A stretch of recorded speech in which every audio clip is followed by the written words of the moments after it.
Hello and welcome to Movie Marathon Mood. It's the show where we watch a bunch of movies and then we talk about them. It's as simple as that. On this episode, it is finally time for No Time to Die. So why would we waste any more time? Let's do it. I'm Jesse Gilstrap and I'm joined by Drew Cordell. Drew, my friend, we're here.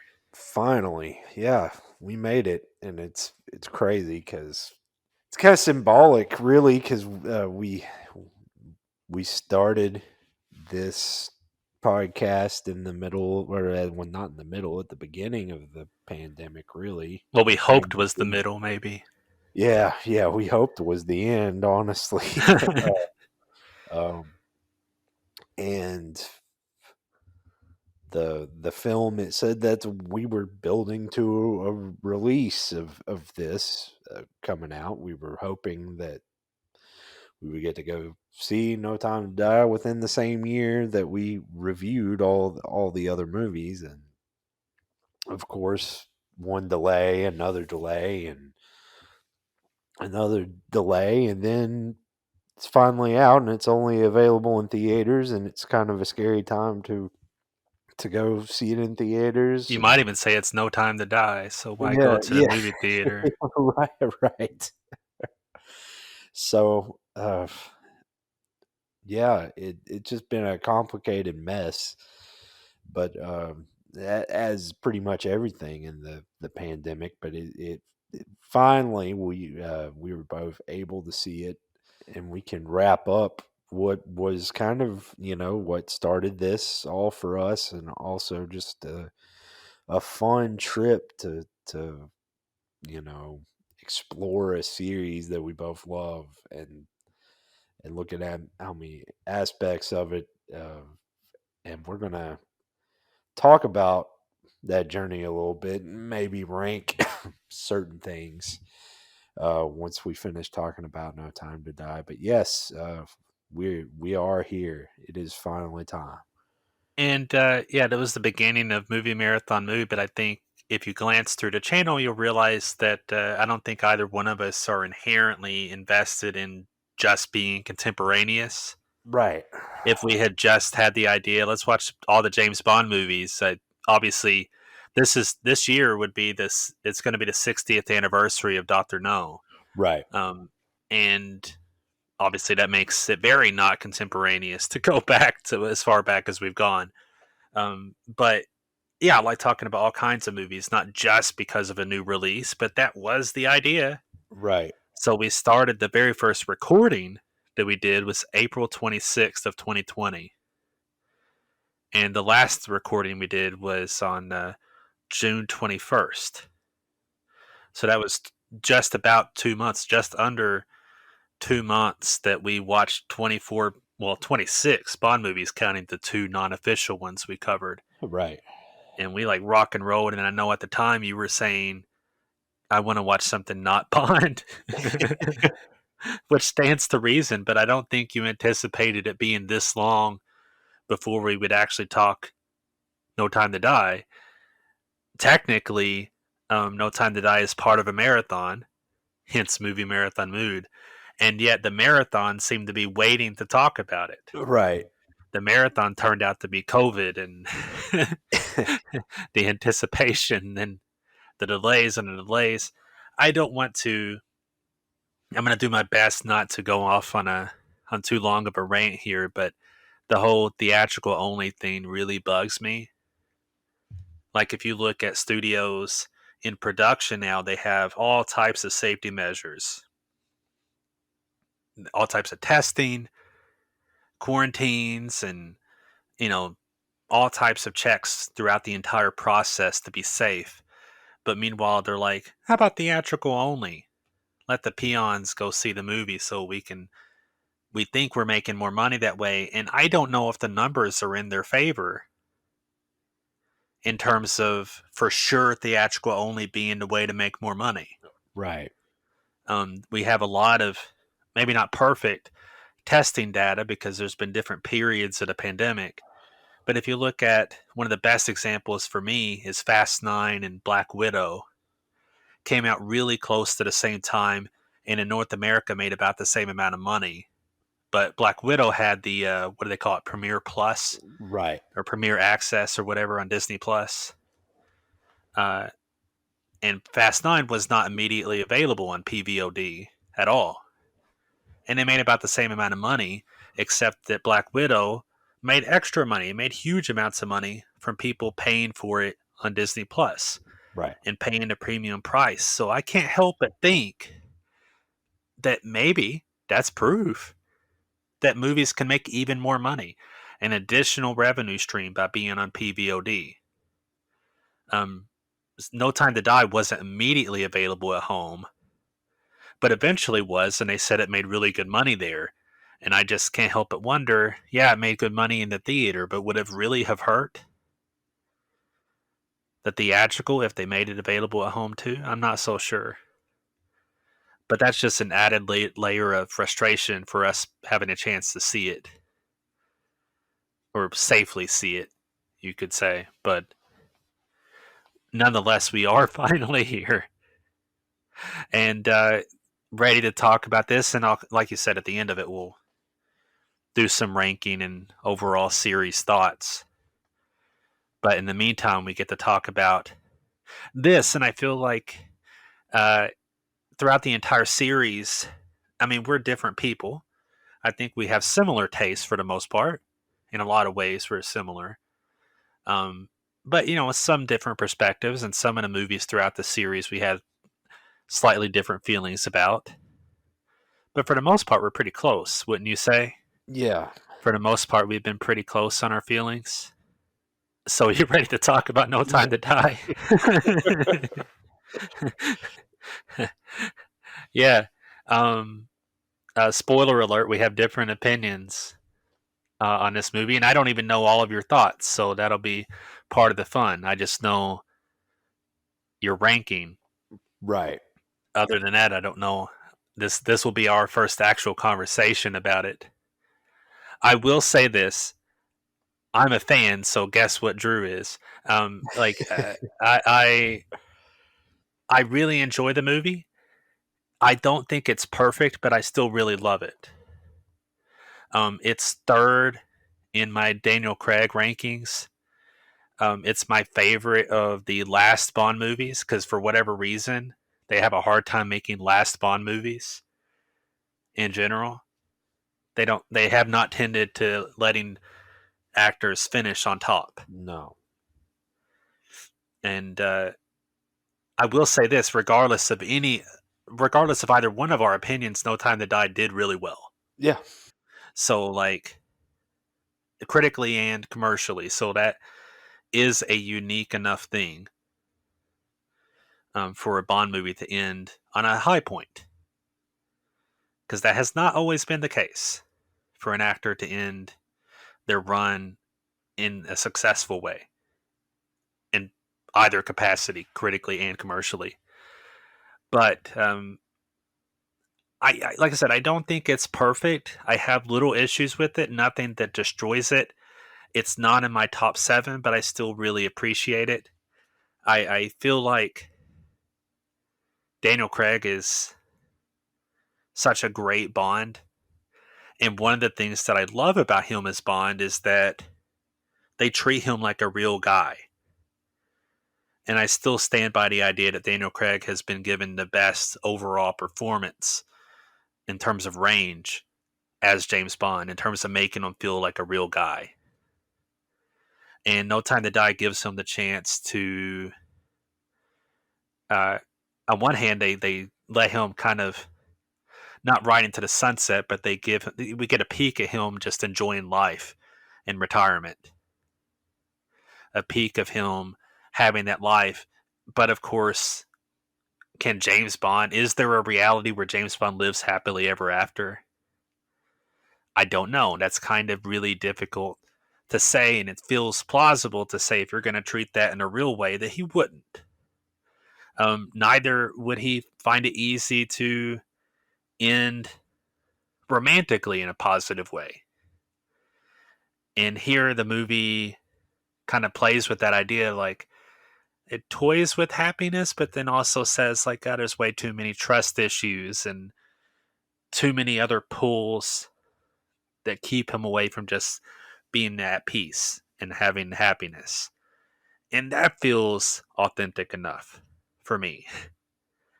And at the same time, because it treats him like a more realistic character, we get to see him have sadness at what he can't have. And yet at the same time, like touches of joy too, um, at the idea of happiness. So that's kind of, I find that interesting, while at the same time, this movie definitely has some of the arch villain stuff too. I love the layers. We actually get to see Safin have a unique villainous layer that I really like. And I like, I'm not the biggest fan of this version of Blofeld, but I don't hate it either, not completely. And I kind of enjoy the way they deal with the character in here with the eyeball, and as much as they throw Spectre away, I kind of like those heightened touches at the same time. I will say this, and this is one of the things that I could pick on. The movie never quite escapes Vesper, and it's interesting that they actually bring her up in the very beginning of the movie. Um, and Eva Green, of course, is fantastic and casts a long shadow. Speaking of not happily ever afters, there's that relationship all the way back to Casino Royale. Bond having a real connection with somebody, but that not exactly being the ideal relationship either. But I feel like if you look at Madeline out there, it's not a perfect relationship. And the movie kind of knows that, but the fact that it isn't kind of loses some of that emotional touch too. It's hard to connect with it when the movie knows and yet still wrestles with that idea of how much are these characters connected to each other, romantically and otherwise. So, like that, if the movie loses any touch for me, it's right there. Like I said, for me, it's still not movie destroying, but that's kind of where I sit with the movie. At the same time, I felt more strongly about the relationship with Jeffrey Wright.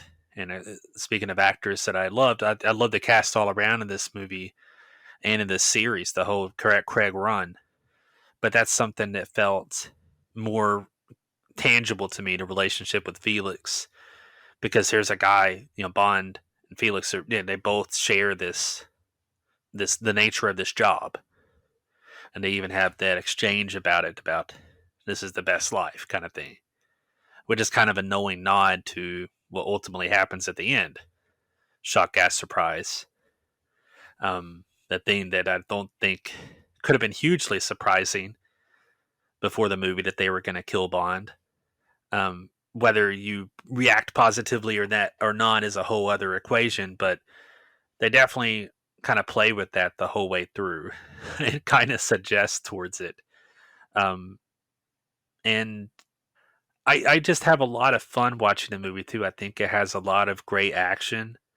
The shot they even used in a trailer of him riding the motorcycle up the sides of structures, I just think that's really cool. And the movie has that kind of extreme push, but still feeling just enough on the side of real. Um, the filmmaking, I think, is just really terrific in the movie, and I have to say that this is definitely one of my favorite looking Bond movies. Which I mean, speaks on one hand to the filmmaker, Fukunaga, Cary Fukunaga, however exactly you pronounce his name, but he's, I think, a great filmmaker, and I'm not surprised that I enjoyed a movie on a just technical visual level.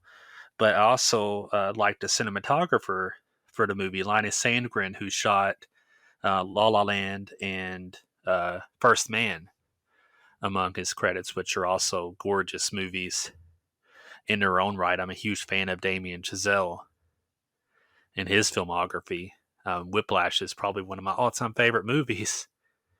I really love that movie. But anyway, No Time to Die is gorgeously shot and lovingly kind of connecting to the series as a whole and Craig's run. I have a gas with it. I'm trying to touch on things and give an overview without going into everything because I'm kind of anxious to hear some of your perspective, Drew. Off we go. Well, I I'll say a few things that have positive to say about it. I'll agree with you about the cinematography for sure. I don't know if I would say it's the best looking one. No, It's close though. It's not far. I think Skyfall kind of gets the trophy for that. yeah, Skyfall kind of like it's legendary in that regard for being considered the best looking, Yeah. and I almost want to resist calling it the best looking because of that. And yet you look at it and you can't you can't argue. I think Skyfall is easily Yeah. the best looking. And I think Fukunaga, I'm a fan of his for sure, mostly for True Detective season 1, and I I think he does a very good job in terms of staging the action and staging your set pieces, and a lot of things about this aesthetically are very pleasing and very satisfying to a degree. I was happy to see a villain with a lair again. Much, but a much better looking one than the one Inspector, uh, uh, which again was the uh, at the time the largest explosion filmed, and it was just static, shot statically, and Yeah, that's something we but talked about. Like you barely even register that it's an impressive explosion because it's just there. right. But I think I we kind of have to go back to Spectre anyway for me to kind of touch on the ultimate problem that I have with this movie, and that's with I just do not connect with it emotionally on any level, and a lot of things really hit me. Uh, it's kind of hard. Like it didn't make me mad. The idea of killing Bond off doesn't. I just said it, but you already mentioned it. But again, it's not really shocking. Uh, to a degree, yeah, that it was going to happen. I think that I wanted it to mean more to me than it did, and it didn't really mean anything to me. Um, and going back to Spectre, which I was very positive on the first time I saw it, and on multiple rewatches, a few, I've liked it a little bit less. Now, I definitely don't just go, "Oh, I do not like this movie." No, I still enjoy it, and I still hold it in decent regard. But the thing with Spectre is that I did not really buy the relationship of Madeline and Bond. And I think we specifically talked about that a lot in the review we did. And I even mentioned knowing that she was going to be in No Time to Die. I was um, probably maybe one trailer had been out by the time we talked about it, or something. There were kind of hints and not really of anything that gave anything away, but there was going to be something more to her. And I think I said, well, they're kind of hinting at maybe possibly developing this character in a different way, and maybe it'll hit me in a way that it makes Spectre better after seeing it. And well, that wasn't really really the case at all. Um, and I don't think it ruined Spectre either.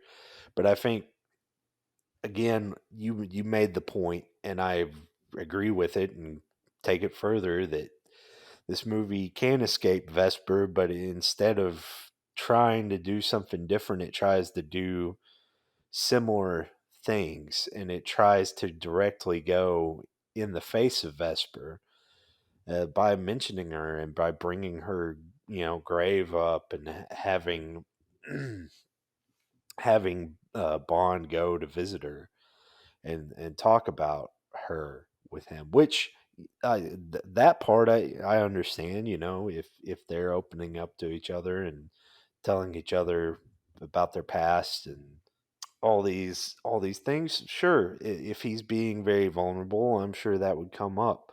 But I still, I I don't know exactly why she's pushing him to go do this so much. Um, and again, it almost wants to have you believe that it is the same situation, that she's like involved with Spectre. Um, and she is in a very indirect way, but that that she's kind of a double agent, or that she has some kind of thing over her head, and like Vesper did. And I I don't know I don't know why they did that, other than to make things complicated between them. But I don't really buy it. I'm not really. I guess I'm going to stop saying buy into it, but I don't really feel it between them anyway. So I don't know why you need to make it complicated for me. But I'm going to hit the brakes there and talk about the opening itself, which is the longest, um, by far, I believe, opening scene, pre-title I sequence. believe so. Yeah, And that kind of caught me when watching. I was like, hell, it's been a minute. Did I fall asleep and like miss the miss the song? you could have fallen But asleep during a song. well, that's another thing altogether. But um, I I did enjoy. I will say I wasn't turned off like as much as I may it sound like I was from the beginning. That was just a for me. That's a key point that has to hold true to you as a viewer for the rest of the movie. And if it doesn't, when it starts leaning more heavily into it, if you're in it, and if you buy it or buy it to a degree and are along for the ride, it can serve you well. And if you're not like me, I think it's going to leave you kind of, empty with it. And um, but like I said, I wasn't turned off of it by that point. I enjoyed the opening. I was really intrigued, honestly, by the way they introduced Safin. And Rami Malek is just, even though I'm going to end up saying some negative things about this character, because I feel like there are a lot of things that don't really make any sense after a certain point.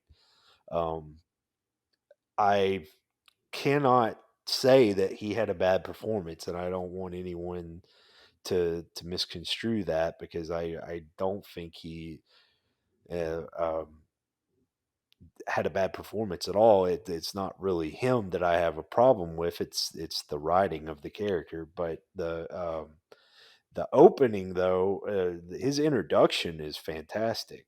I uh, I was really, really curious to see where it was going to go, and I kind of figured that was her, Madeline, and at the beginning, and of course it turned out to be her.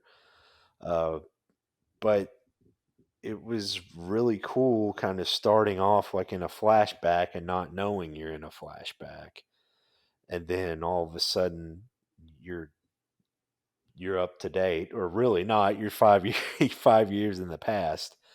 Um, Quite a timeline, this but movie. right, it's really all over the place.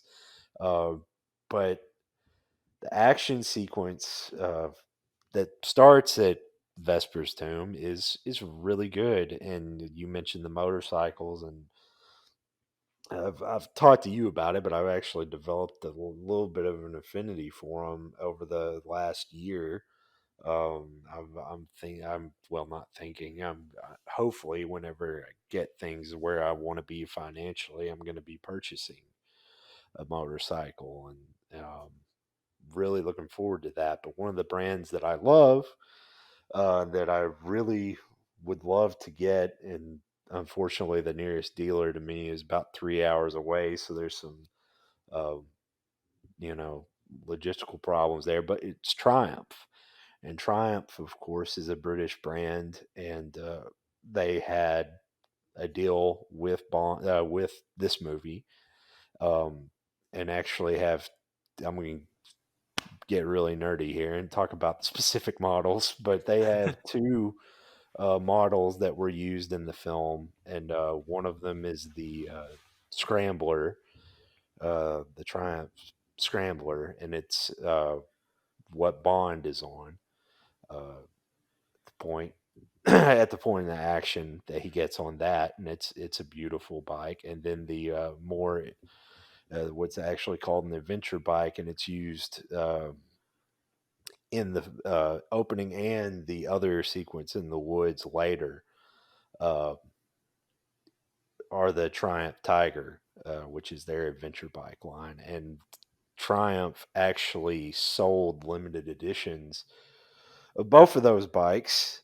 And for reference, those bikes are about like $12,000 or somewhere in the $10,000 to $15,000 range, but regularly. But if you wanted the limited edition Bond with 007 in gold on your bike, it's going to cost you about $25,000. um, That but sounds like Bond merchandise to me. yeah, yeah. But anyway, beautiful bikes. I almost the most invested I did get uh, in a lot of this was screaming when they were dropping the bikes. Like they were, Bond just throws it into the ground, like, no, what are you doing?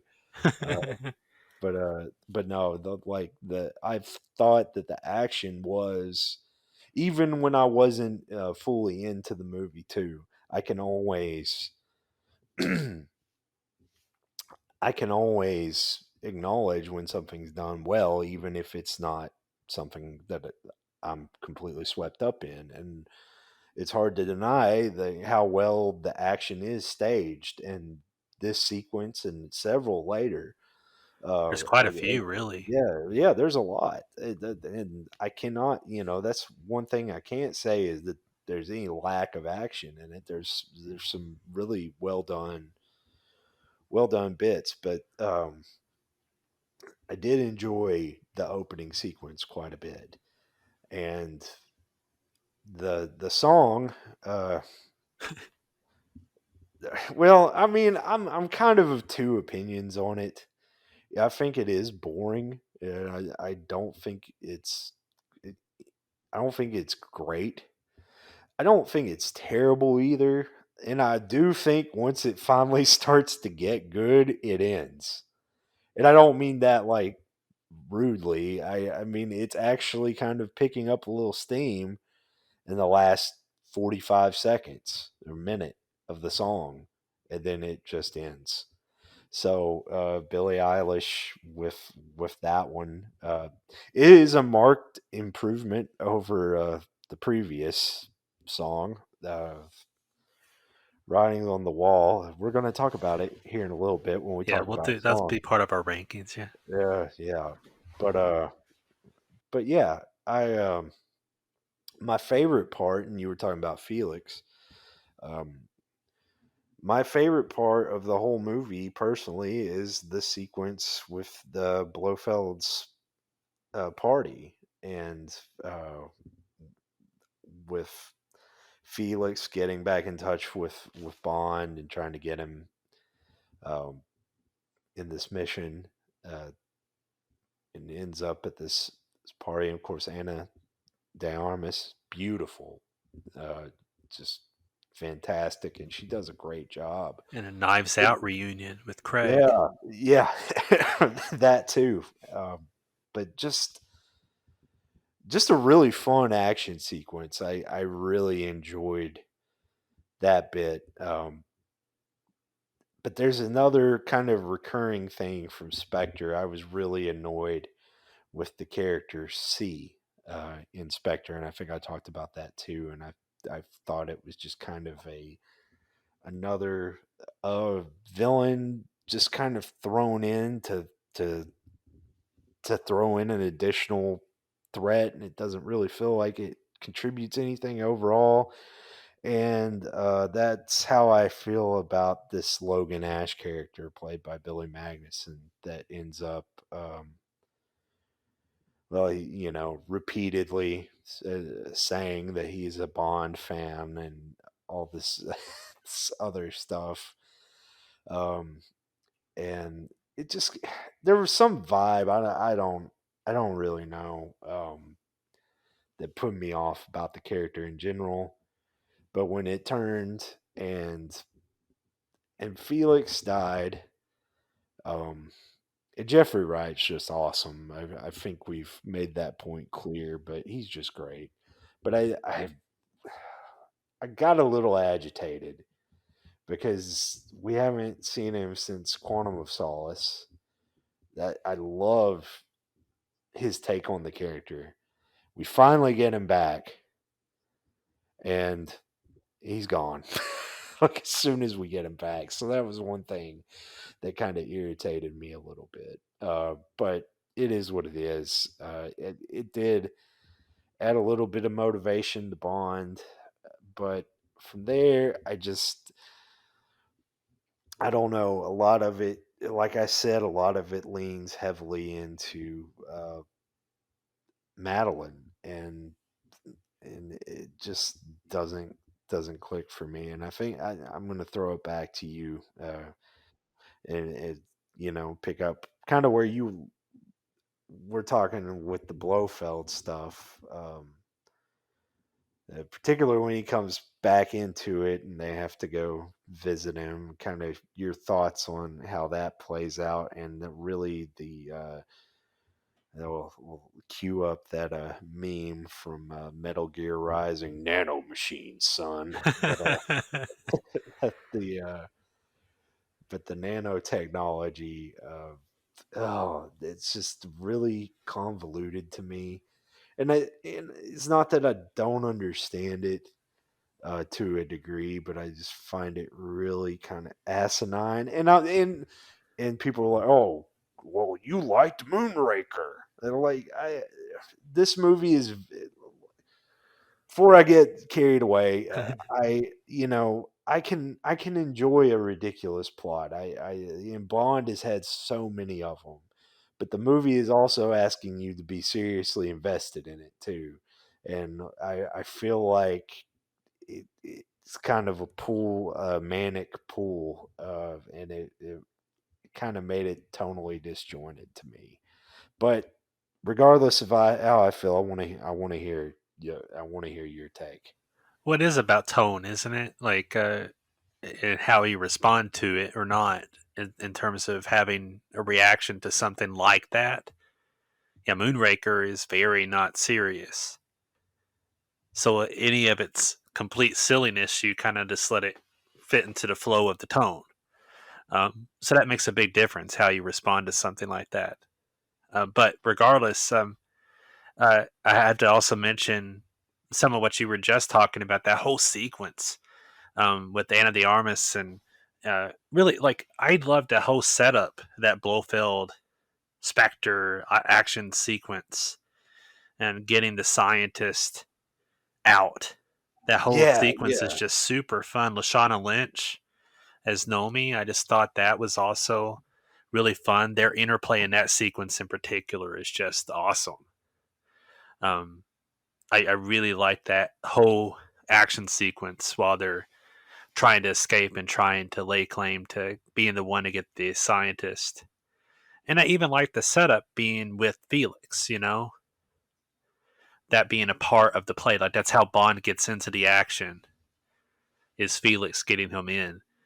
I will say that of things I could pick on a little bit, and obviously this is degrees of uh, how much something does or doesn't affect you, in your opinion. It may bother you more, obviously, but Logan Ash is obviously a bad guy to me. Right. Like guys, you already don't seem to trust him completely. Maybe you should question that more. Why he's there with you, you know? Maybe you guys, you super spies, should question why Logan Ash is there. It didn't make me hate it or anything, but I could pick on that. But I also found it amusing enough, and I liked whenever it was revealed that he was a bad guy. I enjoyed the way that turns really fast, and I felt like, in a weird way, like it added gravity. Um, Not just because Felix dies, but just in general, the seriousness of the situation they're in. It's like, to me, it's less. I mean, I'm not saying there's no emotional connection, but it's almost more just like this is what this life is. And if I'm making any sense with that, like to me, it was less about, oh, this movie matters because of the connection with Madeline. To me, it was more, it matters because of the job and the import of the job itself, the import of having a double O agent and Bond's role in the world and society. And I liked it from that level. So, like, having the gravity of it kind of settle in a sequence like that. Like, no, this is serious. This could have real impact and real life effects. Um, the nanotechnology is kind of on that level of this movie being heightened in a Bondian kind of way. Um, I could see not liking it. I don't love it, but I also don't. It doesn't super bother me either, if that makes sense. Like the way it ends to me works because it makes sense. Like even if Bond stays separate from them, one way or the other, it's the perfect assassin. Like you interact with anybody, and they interact with another person, interact with another person. Eventually, it gets to the person you want to kill. But it almost operates better in theory than it does as an actual technology, which is how I can kind of pick on that Blofeld scene too. Um, in terms of that's how you're gonna get rid of Blofeld. I have less problem obviously with Felix when he dies than I do, or with Bond dying, than I do with Blofeld dying in that moment. It felt a little too sudden, even though I understand it in terms of the movie's plot. Yeah.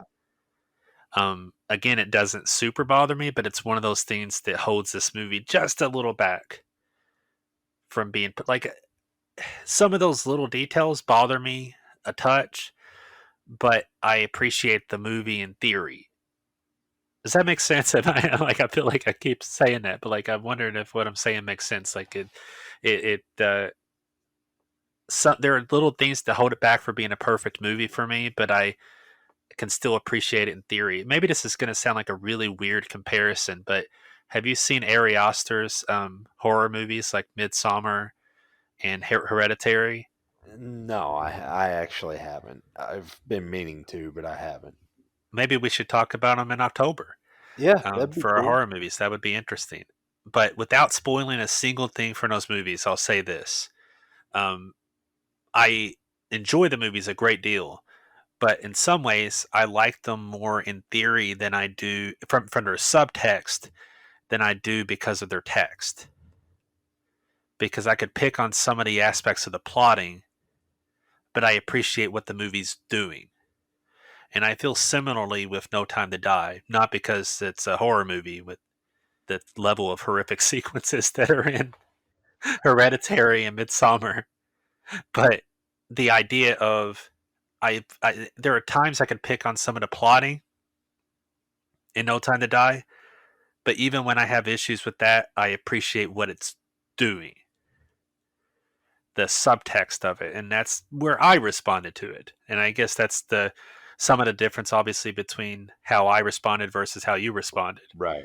Um, is that I still responded to the subtext of it, even when it seems like both of us have, like, some of the things that you have brought up as having issues with,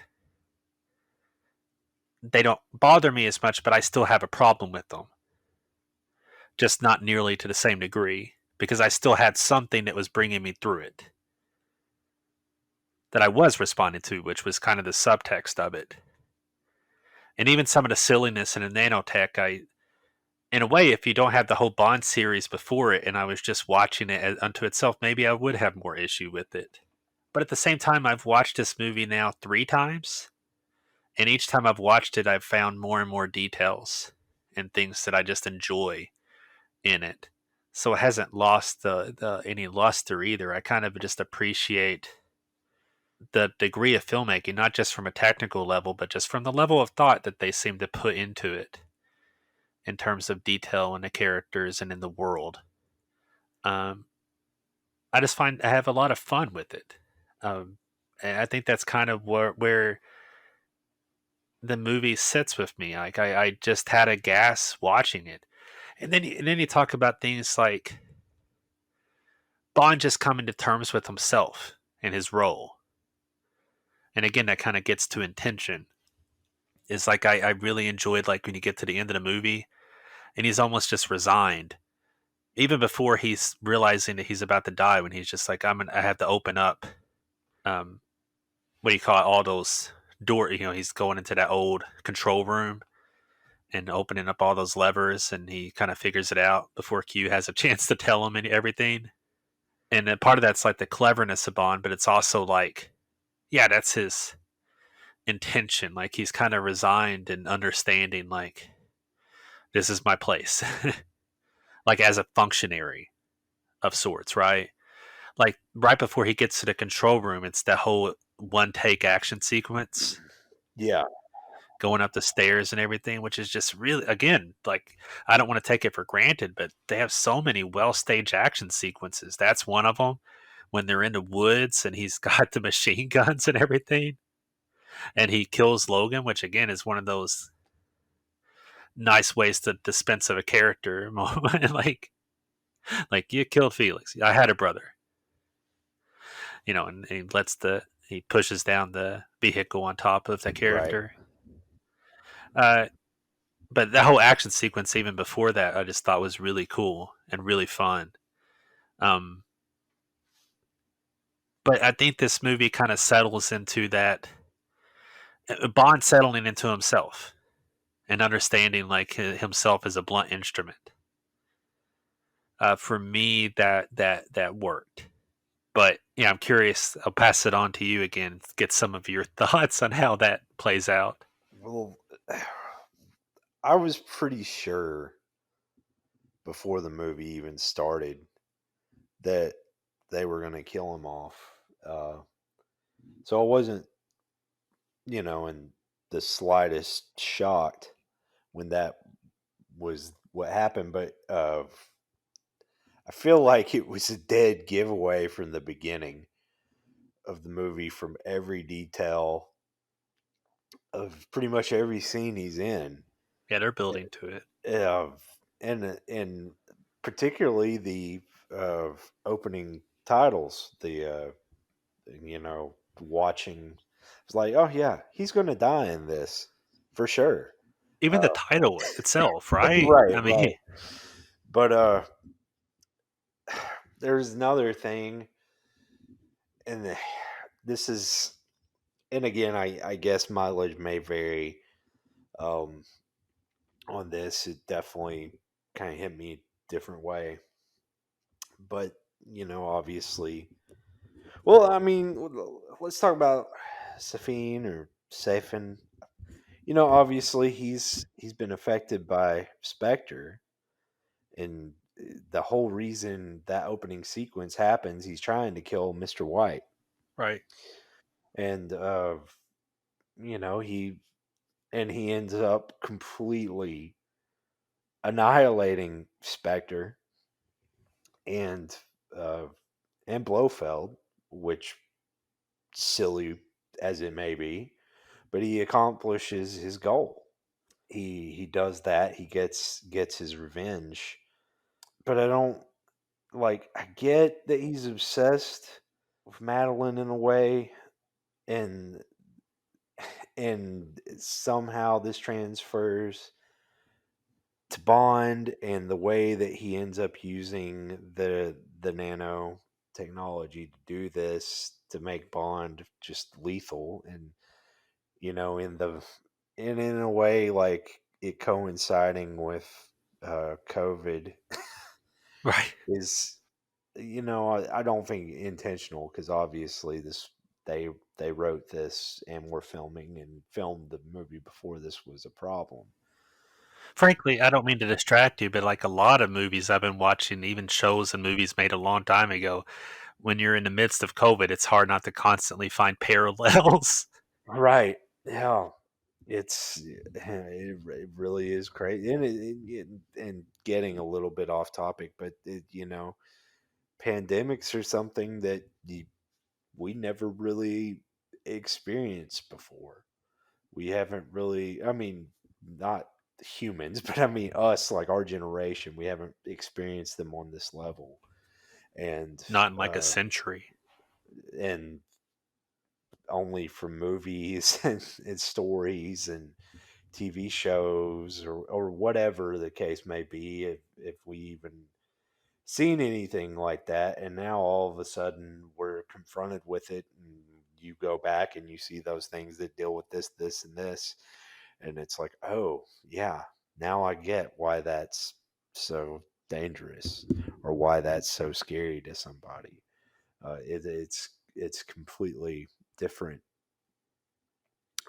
thing going through it now. But anyway, like I get why, but I don't really understand why at the same time. Like his I feel like his motivation gets lost to me, and and like yes, for the movie, for the story, okay, it makes Bond impossible to have the things that he wants, and like you were talking about with that's kind of the story of Bond anyway. He's this, as you said, blunt killing machine, and happiness is not something that's really in the cards for him. And this plays with that in a very on the nose way, but I'm not, that's not even really my problem with it. But again, it comes down to the connection and what I feel about that.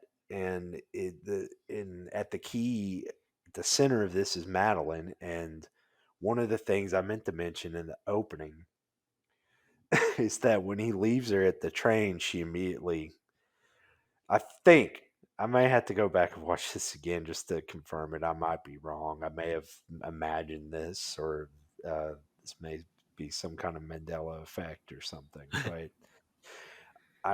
think that she like grabs her stomach Yeah, like reactively, she does. and it's like, oh, she's pregnant, and I that irritated the crap out of me It's not a subtle because movie. yeah, no, it's not. It's not. And again, like maybe I should have just maybe I don't know. Maybe it's me. Maybe I wasn't in the mood. Maybe I'll watch it again and have a different take on it. But that too in itself, I didn't really like. Okay, you have this character that I don't really connect with, and then they have a child together. And yeah, the idea of Bond not finding out that he has a child, and then finding out that he can't, you know, can't be in their life. It's it's pretty strong, but also it doesn't hit me like it should.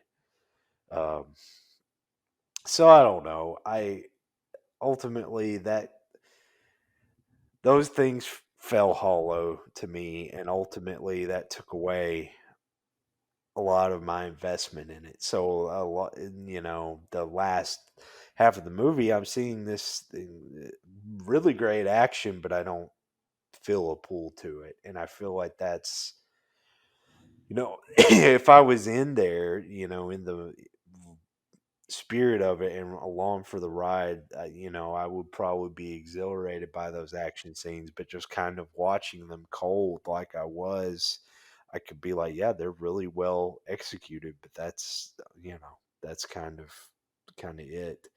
And I did kind of enjoy the last standoff between Safin and Bond. It just it didn't really take me anywhere, and like ultimately I'm gonna fall not as low as I could even go. This isn't a die another day for me. I mean, it's not even close. I mean, um it's not. I mean, I wouldn't even really say I hated it. That's not the language I would use at all. It What, do you just hate any Bond movie besides Die Another Day? no, Right. no, and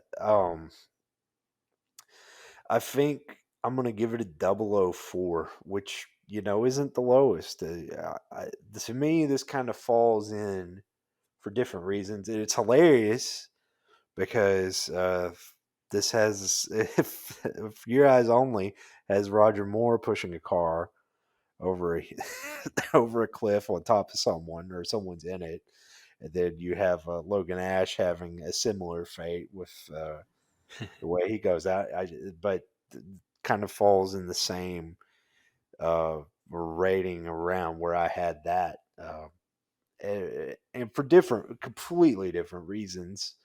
Um, but ultimately, this to me, this is kind of like a mess of a movie in a lot of ways. Like, it's very well executed, but there's just so much that's all over the place. And then there's a very strong through line that doesn't really affect me in the way it needs to. And ultimately, I think it fails in that regard. But again, like, there's plenty of trimmings and memorable action sequences too, to keep you engaged. And like I said, I was pretty along for the ride for the first 45 minutes. Um, and it just I kind of lost touch with it as it went on, but ultimately not the worst pawn by any means, but I definitely will not agree with you about it being the best last movie. But I guess I ultimately give that to Diamonds Are Forever, uh, which is which is by no means a great movie anyway, but one I enjoyed. But um, still, yeah, that's where I fall on it, and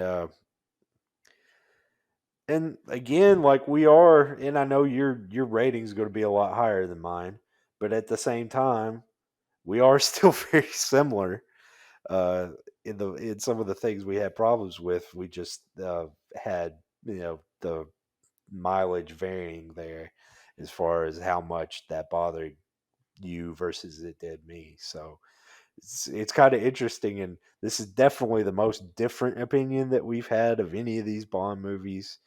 But somehow it's still similar, if that makes any sense. It does, yeah. Well, it's all about weight.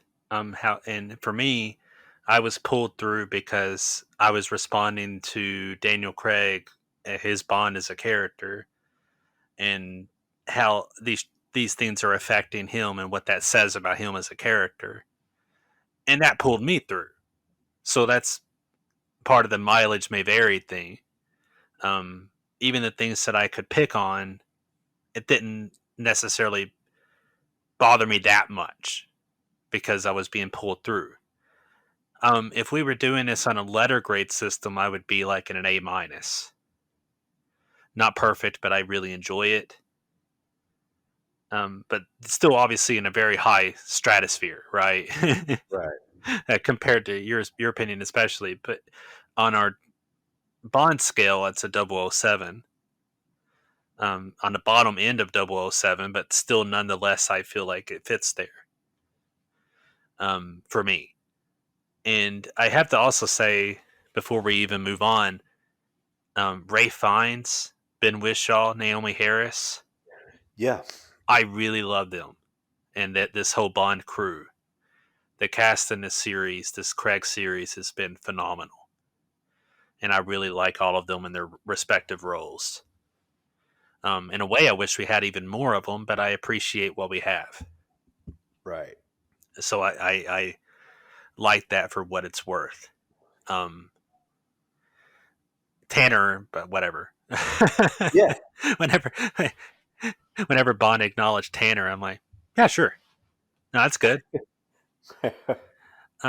That's fine. Maybe don't respond as much as I do to Moneypenny, but and Q and whatnot, but that's fine. Uh, Yeah, he's excellent in Penny Dreadful, but that's oh beside the yeah, point. well, great actor, absolutely. He was a lot more integral to Skyfall than any of Yeah, the other ones, and that didn't really go any further than that. So yeah, he is kind of just, oh yeah, Tanner's here, uh, and that's really kind of the Tanner's role in most of the other Bond movies the character's in. But again, yeah, I agree with you about that cast. And again, I I think I never ended up liking them as much as I mean, not them, but the characters as much as I wanted to after Skyfall, because the way they built them up and the way they revealed them to be who they are yeah, was just done so well that that when they were actually like fulfilling their roles in the two subsequent movies, it didn't fall flat. I mean, they're not bad. They're still good, and I think they're great. But it just didn't have the same flavor and feeling to it, and it's impossible to because you're you're doing things different. And I think that's kind of my whole statement on the Craig series is that it was at its best when they were deconstructing and rebuilding. And from Casino Royale, and I'm not saying Quantum of Solace is it's at its best, but you no, know you what? already said it. You can't back Yeah, out now. yeah, I'm just yeah, kidding. yeah. You're right, right. But no, but it was at its best when they were kind of going from the ground floor, breaking Bond down, and then building it back up to the the Bond we know. But once we get the Bond we know, it just feels a little different, and it's hard to explain. It's like what you're describing about something liking something in theory better than what you actually get. Yeah, And I think that might be how I am with what happens with Bond anyway. Like, I love the idea that they're reconstructing and rebuilding, but once they finally get Bond back to what the Bond that we know, it doesn't excel as much as I was hoping it would. And again, like I feel like we got a couple of dislikes on one of one of our videos when you could still do that about a certain Bond movie that we absolutely trashed, and I can't think of which one that was, but they said, "Well, it's not as bad as Spectre. That's just the worst movie of all time." Blah blah blah. Um, like I got the feeling, and we haven't really had a lot of comments about it or anything, but you could probably listen and think, oh, we're just Craig fanboys, and uh, I don't think if you listen to everything in context, I don't think you would find that to be true. But it's certainly not now, with me kind of falling out with the last couple. And obviously, like, I gave Spectre 006, which is decent, really good. And I still feel that way. But last act, I have a lot of problems with. And then it just kind of, this one picks up from there. And one thing I wanted to mention, and I really kind of hate that I didn't, um, is that Danny Boyle was originally supposed to direct this, Yeah. and and He don't know did all. direct Bond at the Olympics, I will say. Yes, he did, uh, but and that was awkward, but really cool at the same time with the Queen. I remember, oh, the Olympics in London. But yeah, like, I don't know all the details of why he ended up not doing it. If it was more him than them, or them than him, or mutual. Um, and I wonder if he wasn't really a big fan of some of the certain elements they were kind of wanting to push, or maybe he didn't really want to pick up right from where Spectre left things, or what. Um, but I would be kind of interested to know exactly what he wanted to do with it. It would have been a different movie for sure. I don't know if it would necessarily be any better or not. Um, but that was one interesting thing I did want to mention, but forgot to.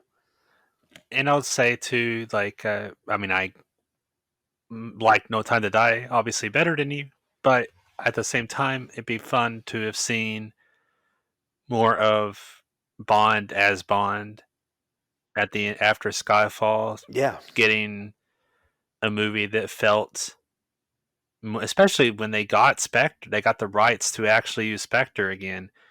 You kind of want that to be more pure Bond as we know it. Just a straight Bond movie in the most fun, pure way with all that cast.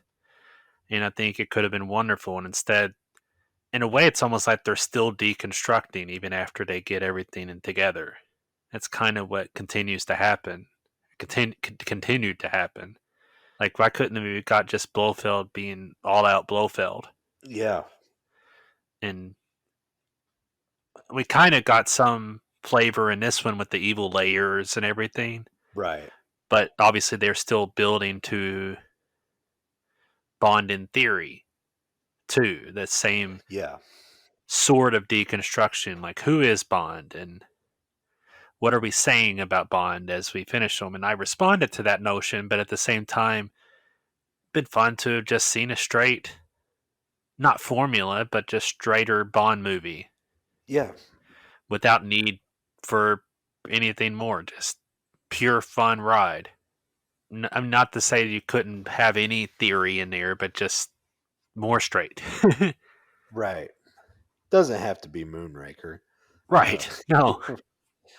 it could be, more More Goldfinger, more more Goldfinger, yeah, or from Russia with Love, even, or some, something a little more to the point, Bond on a mission type, but they could still excel. That would have. I really wish, and honestly, I wish that's what Spectre would have been, and it almost was. uh, it was trying, it and had then kind of touches of it. got off, yeah, and got off the rails. At the end, with a train, after a train sequence that was great. Um, After a nod to From Russia with Love. yeah, yeah, and that's another thing I wanted to give credit to here. Again, the show that I'm not completely 100% negative on this.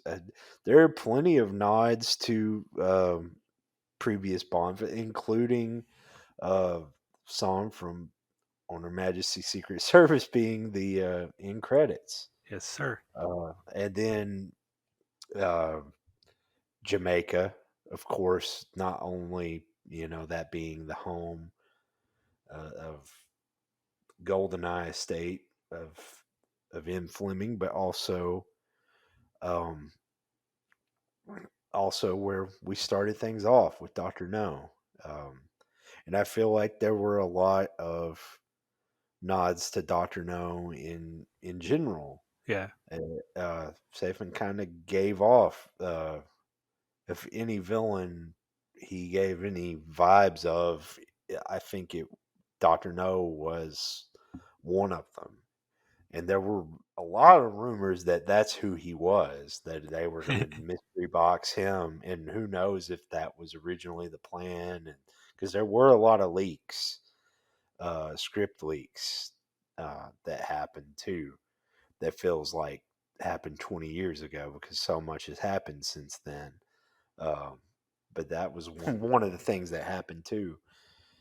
That when Sony got hacked and a bunch of things got leaked out, the script for this was one of the major things.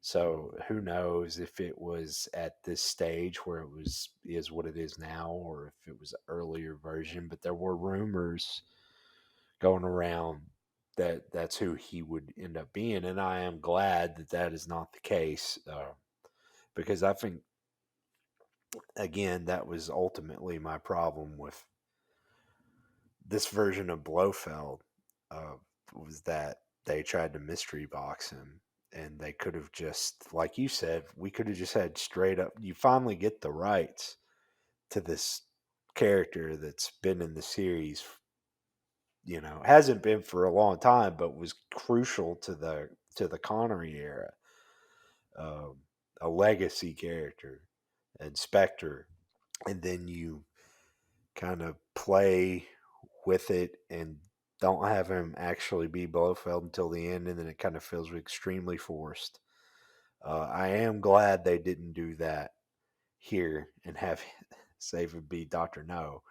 But yeah, there were a lot of really good nods though, and there were more than just those, but plenty, uh, plenty throughout the movie. And I was, and I, you know, this definitely was the end of Craig's run, and but it also feels like it's kind of a nod to all that came before too. And in that way, I did appreciate that. Again, maybe more in theory than execution, but I did enjoy that aspect of it. I'll just throw this into as a final kind of No Time to Die review thought that I didn't say it, but I agreed with you. Rami Malek is fantastic. Um, I may have liked this character even more than you in total as far as how he plays out, but just a shout out to Malek. I just think he's a fascinating, dynamic actor. I really appreciate him and all the unique things he's done, like in video games and Oh yeah. podcast dramas and stuff. Like he's so unique, stuff he's willing to play with, and I enjoyed him in this movie. Um, but I think we can do some rankings and really briefly before we get into some of our rankings. Well, another ranking to throw in there, ranking our James Bonds, the James Bond actors. Maybe we can start there. And I don't think there's a bad Bond. No. I like all of them in their own way. So I'll say that before I even start ranking. But I'll start at the bottom and say George Lazenby. Um, I think he could have done even more with time, as we discussed on Her Majesty's Secret Service review. But uh, even still, even if he could have done more, he's at the bottom of the list. And then I would personally go to Pierce Brosnan. And as much as I love Roger Moore, I'd go with him next, and then I would say Timothy Dalton because I really love Dalton as Bond. I put him at number three, and then I would say the very tough choice between two, but I would still say Sean Connery, then Daniel Craig at the top. But that's a really tough choice at the top. I almost want to go Connery at the best, but in the spirit of forcing a ranking, I would say Craig at the top. Whew. Um,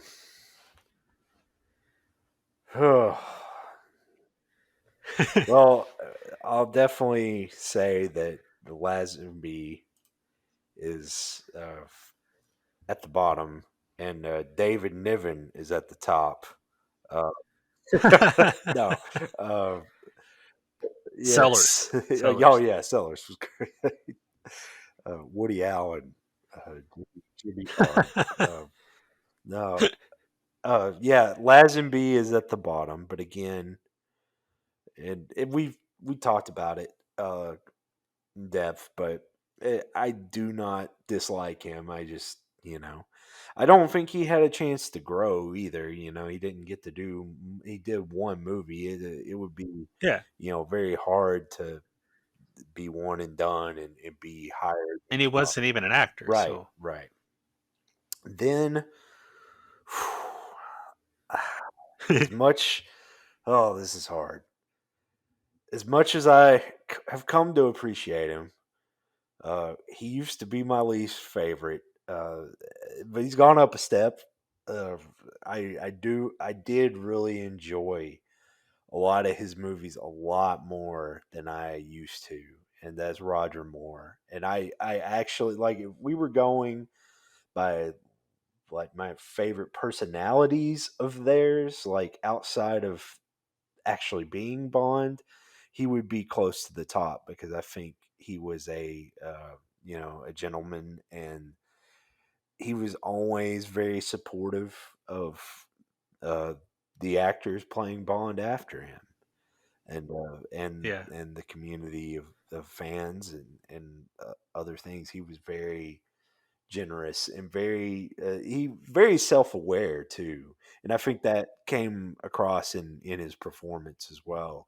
But he was able to make fun of himself and the things that he did with the character too after the fact, and he wasn't too proud. But as Bond, like my preference, he's up one step from from Lazenby, and then Timothy Dalton, and I love Timothy Dalton too, and I just wish he would have had more. Um, and Sure. I feel like um, he could have been a candidate for one of the top spots if he had maybe just one or two more movies. It's hard to say, but I do think he had a strong performance, and he was very underrated, still is. But I think a lot of people have uh, come to him now because of Craig, because they're like, oh, there's this more serious portrayal they tried back in the '80s, and are able to, or a more serious take on the character. The movies may or may not be as serious as he is, um, but he did take the character seriously, and I think he did a great job. Then I'm gonna say Pierce Brosnan, and I I wasn't sure how I was going to feel about the Pierce movies as we went through.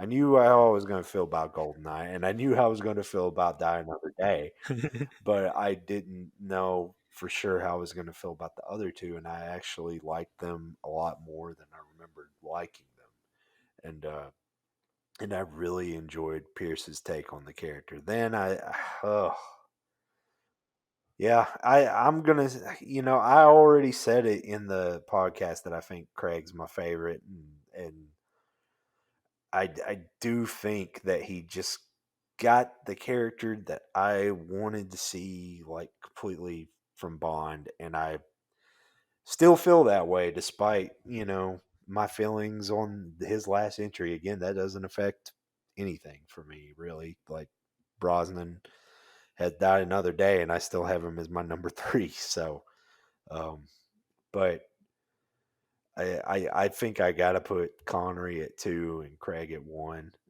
But again, it's a very tough choice, and some people will cry heresy that both of us did that. But Hey, I it's our think opinions. We're allowed to feel how we feel. right, right. And if you want to see people say that Sean Connery is the best James Bond, just go watch someone else talk about Bond, because I'm sure that there are plenty of people on YouTube and other places that have that opinion, and it's not a wrong opinion. And we both still love Y- Connery. yeah, He's the Connery's great. iconic classic Bond still. Yeah, you kind of caught me off guard with this ranking because I know. I had these other ones prepared, but this one I had to think, even though it laid out kind of easily. But um, yeah, but that's where I stand. Daniel Craig, number one. Um, and, and I think when we talk here in a minute about the movies, I think it'll stand to reason that he and Connery both have a couple in the top 007, um, specifically the top four for me. So, but when they have the best movies, stands to reason that they are probably the best versions of the character. I felt like we had to do it. We had to do a quick ranking of the Bond actors themselves, especially right before, if you're all right, we'll go into villains and step into our ranking of the villains. Which I had, this was the most difficult list that I had to make because I tried to like just have one per movie kind of thing, uh, keep it on that level, and I found it really difficult to rank some of them, especially the bottom ones. To kind of comb through them. Um, but I'll just go through my bottom seven. Gustav Graves at the very bottom because Die Another Day. Yeah, Because then we go to Largo and Thunderball. Um, less out of pure hatred and more out of just boredom. yeah, Because buh.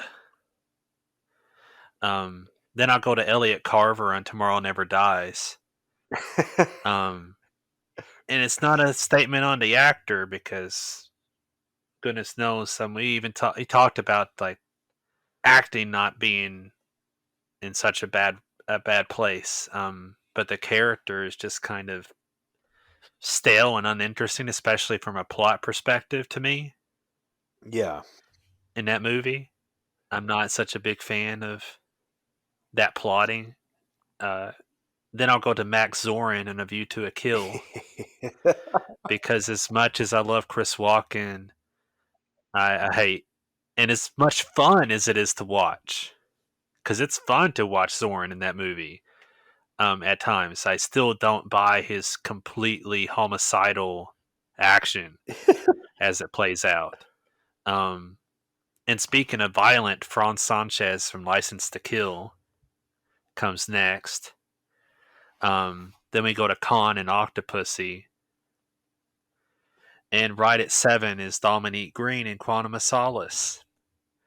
Um, and like I said, this list was really hard for me to make. I don't think Dominique Green is like the worst of worst or anything. It's just like in a spirit of ranking him as a villain and how much I care about him as a villain is kind of towards the bottom. Yeah. Your bottom 7 villains. Well, I'm gonna actually go from 7 to one, and one being the absolute bottom, and that's how I wrote this list out. But Sure. and I didn't just do one. If I felt like there were villains that held the same, level in the movie, like they were co-villains and not just like villain and henchman. I kind of put a slash between them. Right, right. Um, And for that's fair. I put Koskov and Whitaker from the Living Daylights, and it was because I found them both not terrible, like you said, kind of like we're kind of in middle ground at that point, you know, when you're at seven from the bottom. But it just I didn't like. I love the movie. Enjoyed Living Daylights a lot, but I felt like the one thing that was kind of keeping it from kind of reaching the threshold and just being great with the villains, and they both, especially Jonan Baker, being really kind of over the top. And I mean, they're enjoyable, but just not my cup of tea. And then I'm gonna say Safine from No Time to Die again. Not a indictment of the acting at all. Just I didn't. The character didn't quite get him, and it was a shame because I was really enjoying the build up from his introduction, but it just kind of fell flat to me. Then we're gonna say number five from the bottom, Dominic Green, and the very rapey General Medrano from Quantum of Solace. And like I've said what I needed to say about that, just from that description, why he's on there. But I didn't really care for them. Or for him specifically, Dominic Green was okay. You know, like you said, decent, but not not one of the best ones. Fourth from the bottom, we're gonna go with Max Zorin. Uh, for the same reason you mentioned. Then number three, I'm just gonna the Blofeld's gonna be on my bottom and top, and I'm actually the Christoph Waltz version from Spectre and No Time to Die, Blofeld, but mainly he is the villain of Spectre, so that's the one I put in parentheses. But yeah, just it, it it really could have been much better than it was, and it didn't ruin the character, but it was just not a good take on the character. I don't think so. That's what kind of lands it low. And then these last two are going to be identical to yours to a degree. Largo at second from the bottom, and then we have a triumvirate at number one. We have Gustav Graves, Zhao, and Miranda Frost. Die Another Day. And you can argue that one of those or both of those might be henchmen, but they were just all terrible. And I just wanted to throw them all together and indict Die Another Day a little bit more. And that's entirely fair, you know. Yeah, we have several of the same villains, slashes notwithstanding, you know. Um, Right. so let's go ahead to our top 007 villains. Um, and I'll let you start with this one. Okay. Uh, yeah, I'll go. I'll go bottom the top this time. Of number seven, I've got Electra King and Renard from World Is Not Enough. I just really enjoyed both of them, and I think that Electra stood as just as much of a villain as Renard does in the movie, and in a Yeah, lot of ways, she could easily stand alone right there. But I just like Renard so much that I couldn't just put one of them. But it's not a slight to her at all. She's fantastic, and in any other circumstance, she would be there alone. But Renard was just way too cool to not include. Uh, Six, I'm gonna go with Blofeld. There were so many different uh, actors that played the characters, so many different versions. But I think the most iconic, and we talked about it, was Donald Pleasance, and again, it's kind of back to that whole in theory thing. Yeah. Blofeld is a great character in theory, and they just never quite did the perfect like Blofeld movie, the centric movie. But if there was one that came close enough to being that, I think your argument's gonna probably go to "You Only Live Twice." And again, it's not one of the best Bond movies, but it's very enjoyable, and he's good in it. Five. I actually had this character ranked higher, but I did a little shuffling because I forgot to include a couple of people, and I just completely redid my list. But Silva from Skyfall, and of course he's just fantastic. We kind of gushed about him in our review, so I won't go too much further than that. But Javier Bardem was great. Um, For I'm gonna again do a co ranking, but from Russia with Love, uh, you know, Robert Shaw's Red Grant and Rosa Klebb. They're just again another couple of iconic villains, and you can argue that Red is a henchman, but I think he's so central to the way things unfold and the build up, and just his opening scene is one of the best. And if we had had um, a pre-title sequence countdown or rankings, it would probably be up there for me, uh, with him killing the And Bond Rosa girl. Klebb is kind of a henchman too, really. Yeah, I mean they all fall under Blofeld, who we don't see, just number one. Uh, but it's she's also she's a mastermind of her own, a very effective commander, I guess you would say, and she has her own um, way of doing things, and it's very effective. And I think they're both very memorable. I almost forgot to put them on the list, which they must not be that memorable, but I had written the list a while back, and I may have just not been thinking it at the time, and I almost was about ready to finalize everything earlier today, and I was like, oh no, I need to correct this. Three, again, a character that you could argue in the larger scheme of things is a henchman, but Lashif, Mads Mikkelsen was fantastic. Not the and the just the performance, but the character himself was just great. Two, I gotta give it to Sean Bean here. To me, he's just in him, and I'm sure nostalgia plays a lot of it.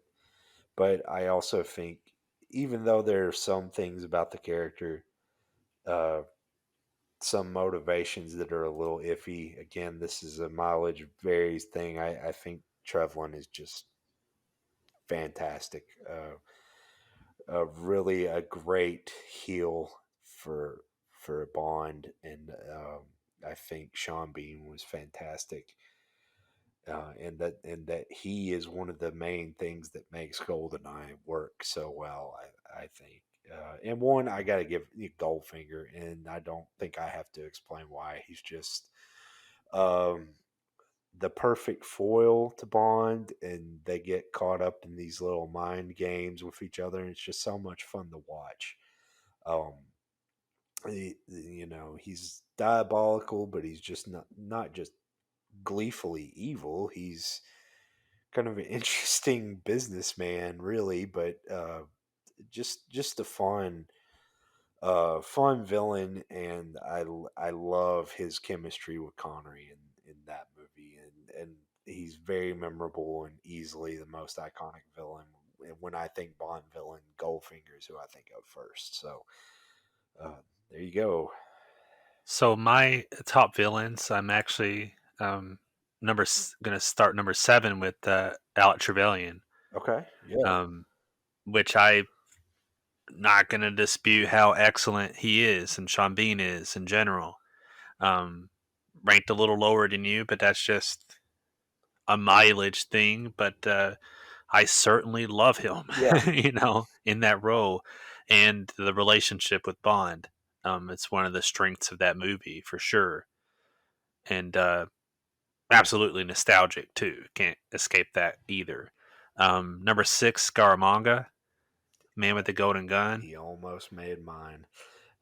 I He got knocked off when I added Red and Rosa Klebb to it. It was a hard sure, decision, but yeah, he was right on the cusp. yeah, top seven is kind of tough, isn't it? Yeah, There's some good ones and like that, but yeah, Scaramanga makes it for me. Just classic, cool. I like him a lot. I like the villain more than I like the movie. That's how that goes sometimes. Electra King and World Is Not Enough. I just absolutely love the way that plays out. Love that character. Love that movie more than most, which we'll talk about that again. Um, and then Blofeld from You Only Live Twice, because that's the classic iteration of Blofeld. yeah, No dispute there. Le Chiffre, Casino Royale. Um, Partially just because Mads Mikkelsen is the man. He's awesome. I love him in so many movies. Um, you tell me Mikkelsen's in a movie, I'm probably going to be completely willing to watch it. right. Period. He's just so great, but just the way the character is drawn out, the dramatic relationship, again, the way that he's not even at the top, that all plays out very well. I'm actually number two going to say Goldfinger. Um, I don't dispute he's the iconic version of a Bond villain, and I love him for all the same reasons you're talking about. The back and forth, who's on top changes throughout the movie. That is not something you get in a lot of movies, even Bond movies. But um, that drama plays out so well. And number one is Silva for me, which that is a tough choice, especially just between those last two. But it's kind of similar for me choosing between Daniel Craig and Sean Connery at being at the top. Um, Silva just is a classic villain in his own way. And it goes back to that interplay being so good, but the dramatic nature of his relationship with Bond, his past history coming back in ways that have a real impact on the plotting and the story, but also the physical effects on his body and his face, right? Like that's Right. so insanely memorable. Plus, Javier Bardem is just an incredible actor. So, yeah, I can't escape the gravity of that being my favorite, which obviously affects my opinion of the movie too in so many ways. But so I'll give my bottom seven songs, starting with Moonraker. Not my favorite song of the bunch. Number six, No Time to Die. Like the movie, don't care for the song, and it's not even because it's horrible. I don't even dispute that it's like you were talking about it not being a bad song. It's just boring. Um, Number five, Another Way to Die, just should have been a good song. In theory, sounded like it could have been a good song, and then I just hear it and I don't care for it. Um, License to Kill. Then the three of my least favorite, starting with Thunderball, for all the intention and passion. Not my favorite song. Um, and you probably already know my worst two, Writings on the Wall and Then Die Another Day. Both of those are easily the worst, and I just think they're awful. But Madonna gets in there because I don't hate Madonna in general, but I hate Well, her Die Another Day, and we even get a couple different iterations of it just to make it that much worse and more annoying. yeah. Sigmund Freud analyzed this. Well, I'm gonna throw mine in, and I actually debated putting this song as my number one best, just as a joke. Uh, but I decided to put it at seventh for the bottom as Three Blind Mice, as it heard in Doctor No, Here we go. the calypso version of that song. Um, it's just I don't I just put it on there to just acknowledge his existence. Really, I think it's hilarious. Like I would love to hear someone say that it's their favorite Bond song because I never hear anyone talk about it at all. But I just have always thought it's really funny that Three Blind Mice is technically a Bond song. So I had to include it in one of my lists. No, six from the bottom is going to be Tomorrow Never Dies of Sheryl Crow, which it's not a terrible song, but I really don't care for it, especially knowing that the end credits song by Katie Lang is just phenomenal and should have been and was originally intended to be the opening song and would certainly be a candidate for my top 007 if it was, but it's not. And Tomorrow Never Dies, Sheryl Crow, sixth. I was going to ask you actually about the placement of Tomorrow Never Dies, if that was more about the song or more about what could have been, because Yeah, it's not it's far from my bottom seven.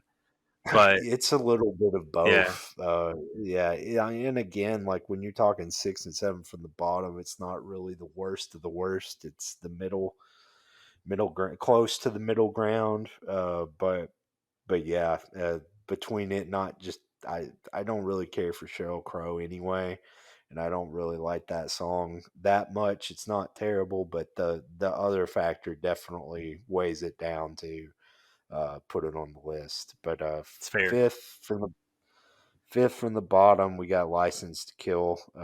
I agree with you on that one making the list.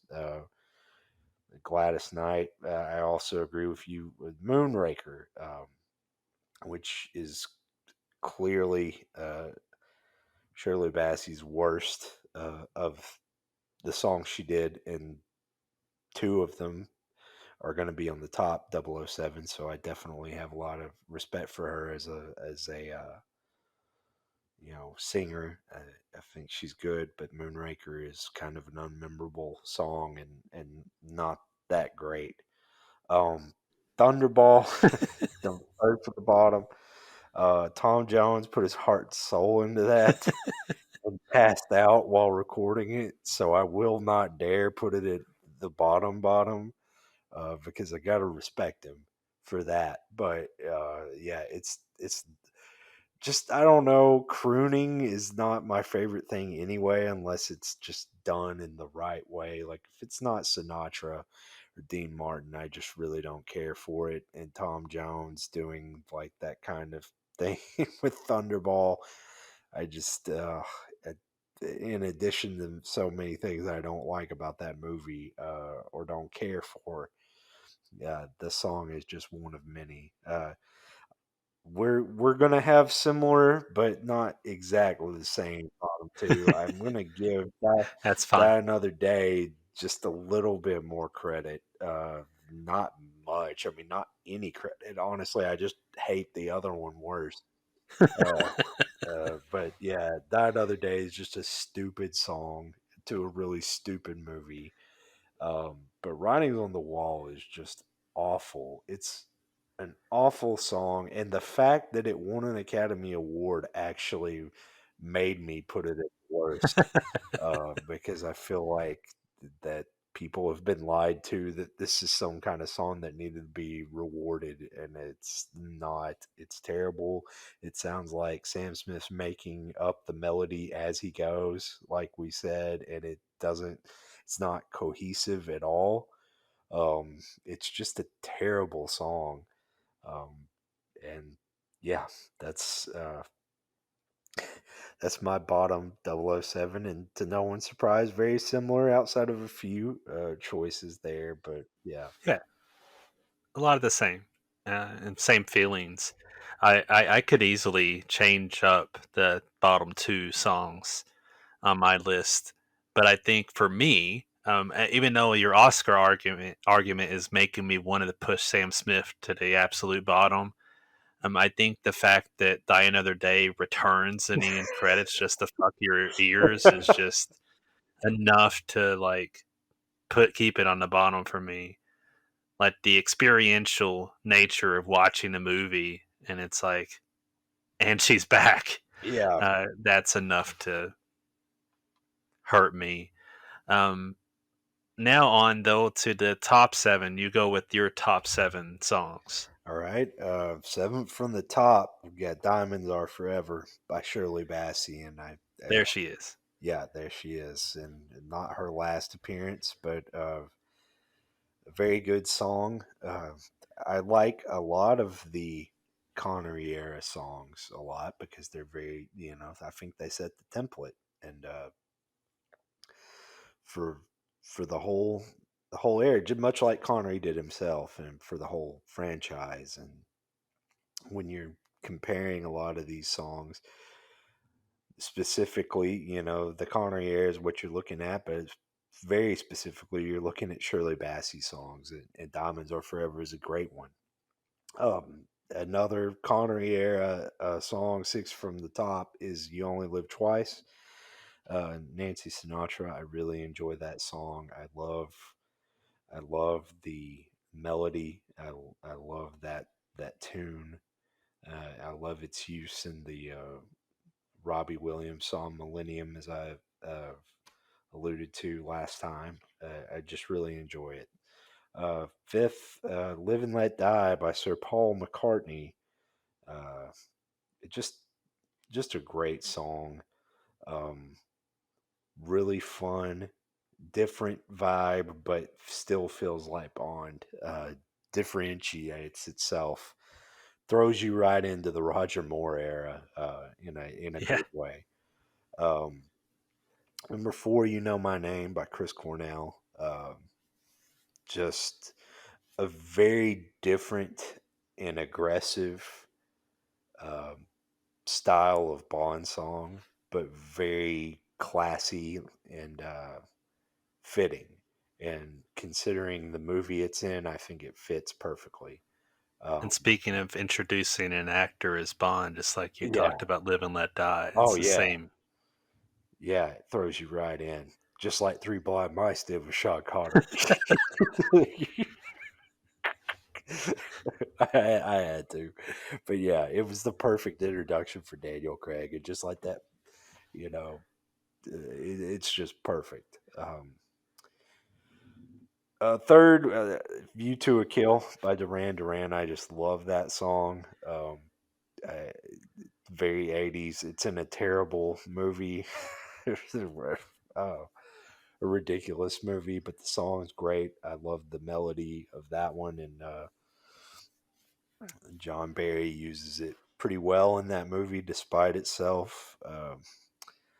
Two, "Goldfinger" by Shirley Bassey, and this would have been the top if it weren't for the number one that came out in 2012. But I'll talk about Goldfinger for a second. Just the epitome of that style, that kind of jazzy 60s style of song that you love, and that fits with Bond so perfectly.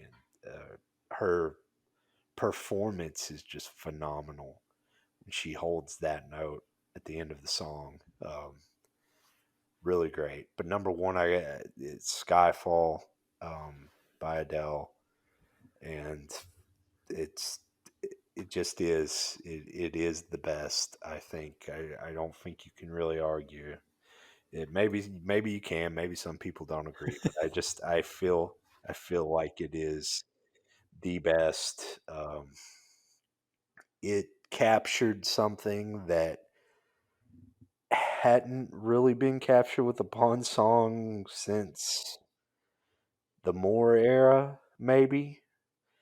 Um, and also brought new things to it. So Yeah, and maybe it was just doomed for any other song to follow that, but it was, in my opinion, the best. Yeah, I'm a little curious how you're going to feel about my list. I sat down and I one night and I listened to all the Bond songs and just ranked them as I went.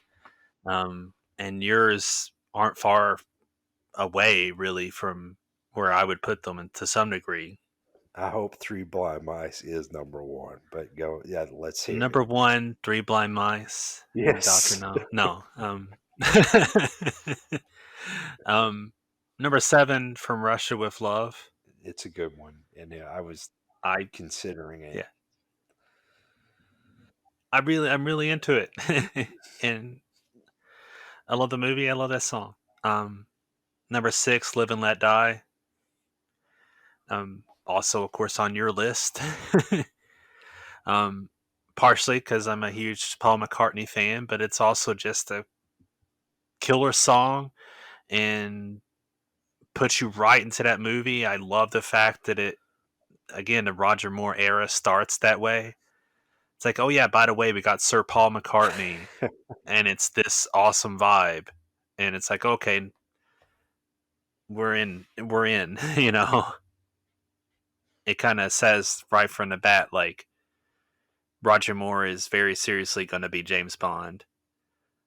A Lazenby theme was a lark, and now we're taking this. Now we got the Saint, and we're taking this for real.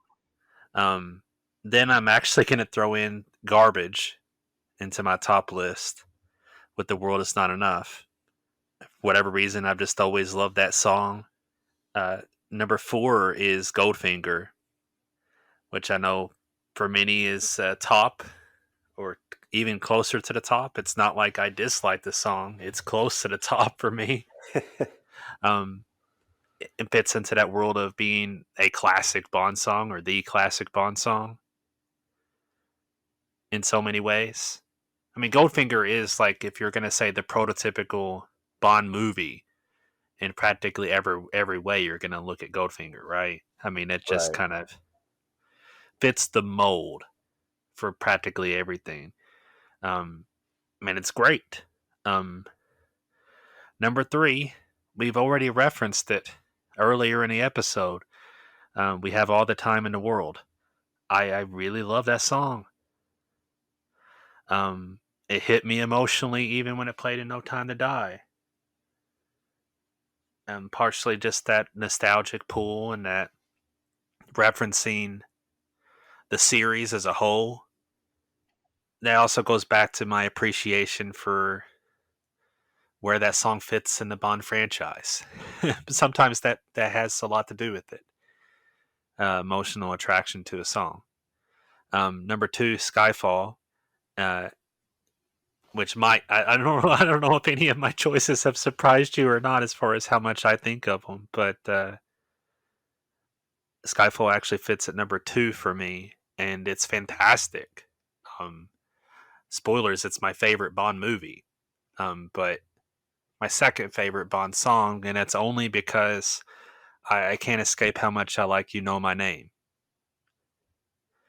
It just works for me as a song.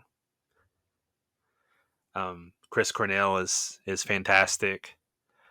That song just hits me. I get chills when it starts in the movie itself, and it just owns itself. It owns the movie. It just registers in all the right ways. It even like, it not only is it a rock song with the killer vocals, but it also has that Bond feeling. Yeah, You know what I mean? Like, it has that heft to it beyond just being a great song. But that's my number one. Little different list than yours, but that's part of the fun of it. yeah. Different natures of personal feelings. But let's get through our ranking of the movies. 25 official Bond movies. We talked about 27 total in our Bond marathon. Um, I think it's fair to say that the original Casino Royale would make it into my bottom list. Were we ranking it? Right. um, but Never Say Never Again would be somewhere in the middle. Yeah. Just for the record, it's not bad. It's just not one of the best.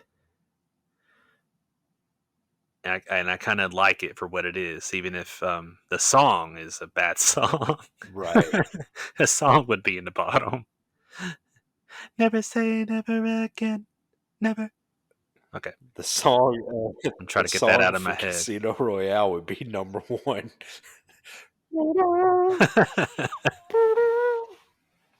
But anyway, anyway. Yeah.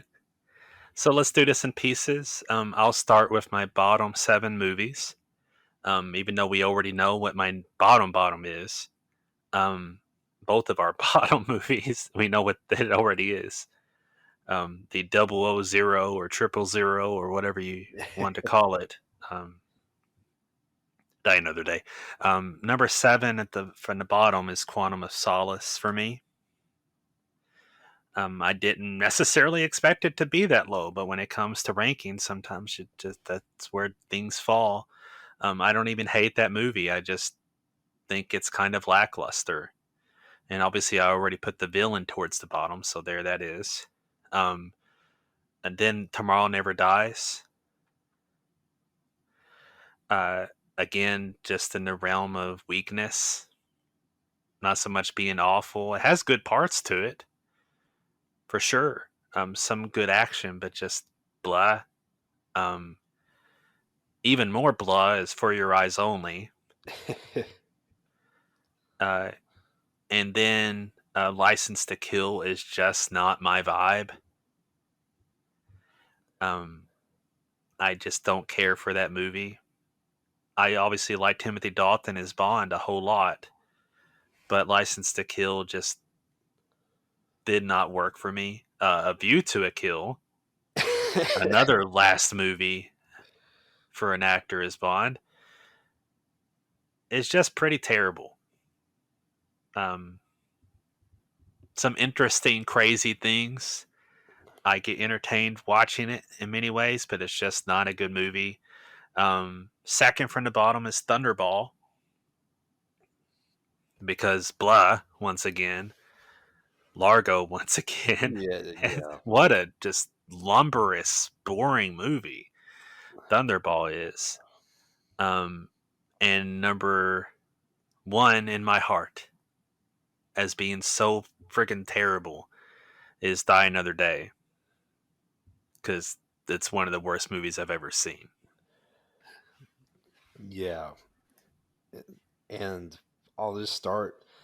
I'll start my bottom list from the bottom and just pick up right where you left off and reiterate that Die Another Day is absolutely terrible. I hate it. Uh, One of the worst movies I've ever seen, and certainly the worst Bond movie. Uh, Very much at the bottom. Then Thunderball or Thunderball, uh, right there above it because it's just kind of a dread to watch.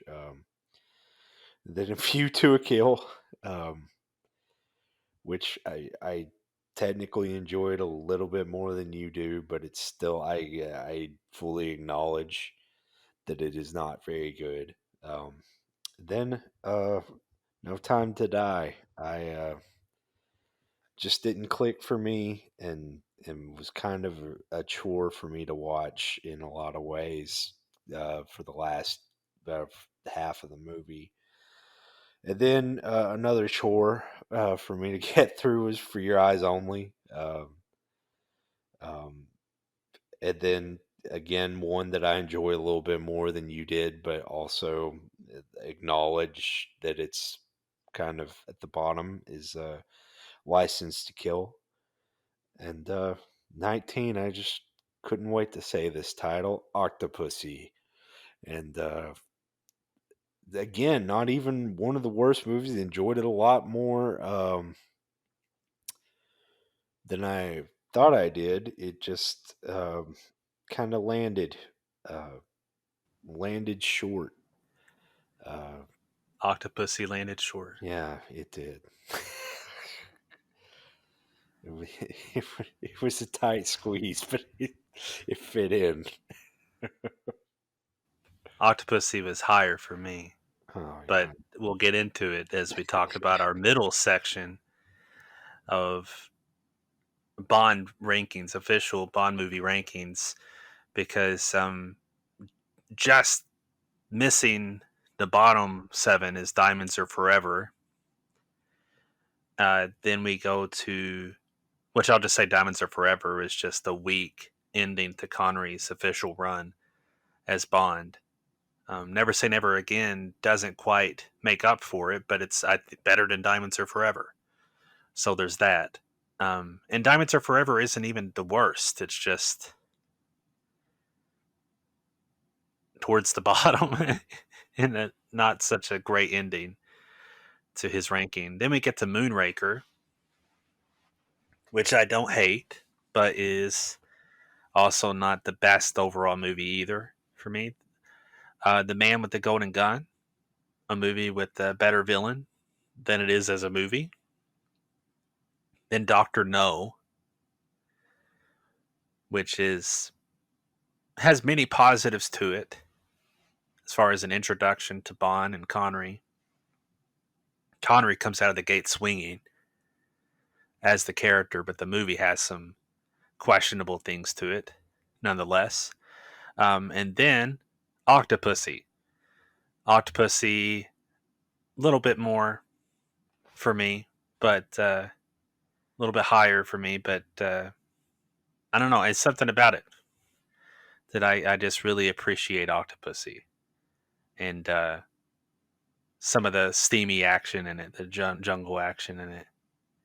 Stuff is just fun, even if it's quite silly too. Very silly. yeah, I think I just have fun watching it. Speaking of having fun watching the movie, You Only Live Twice. Iconic in so many ways, and big in so many ways too. Um, even for all its silliness, that is also in there. Then Spectre, and then we get to Live and Let Die with its positive introduction of Moore as Bond, even though it has some questionable aspects to it as well to hold it back just a bit. Then we get to Goldeneye, then Honor Majesty's Secret Service, which deserves respect, even if I don't put it as high as some people have it. And then just missing the top seven for me is No Time to Die.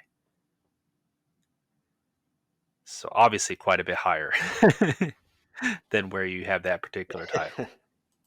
well, I'll just tip my hat to No Time to Die because I did not want to put Moonraker in the bottom seven, and when I felt about it the way I did, guess what? Moonraker just edged out of being in the bottom seven because No Time to Die fell in there. So And neither one of us had Moonraker in the bottom seven, so there you are.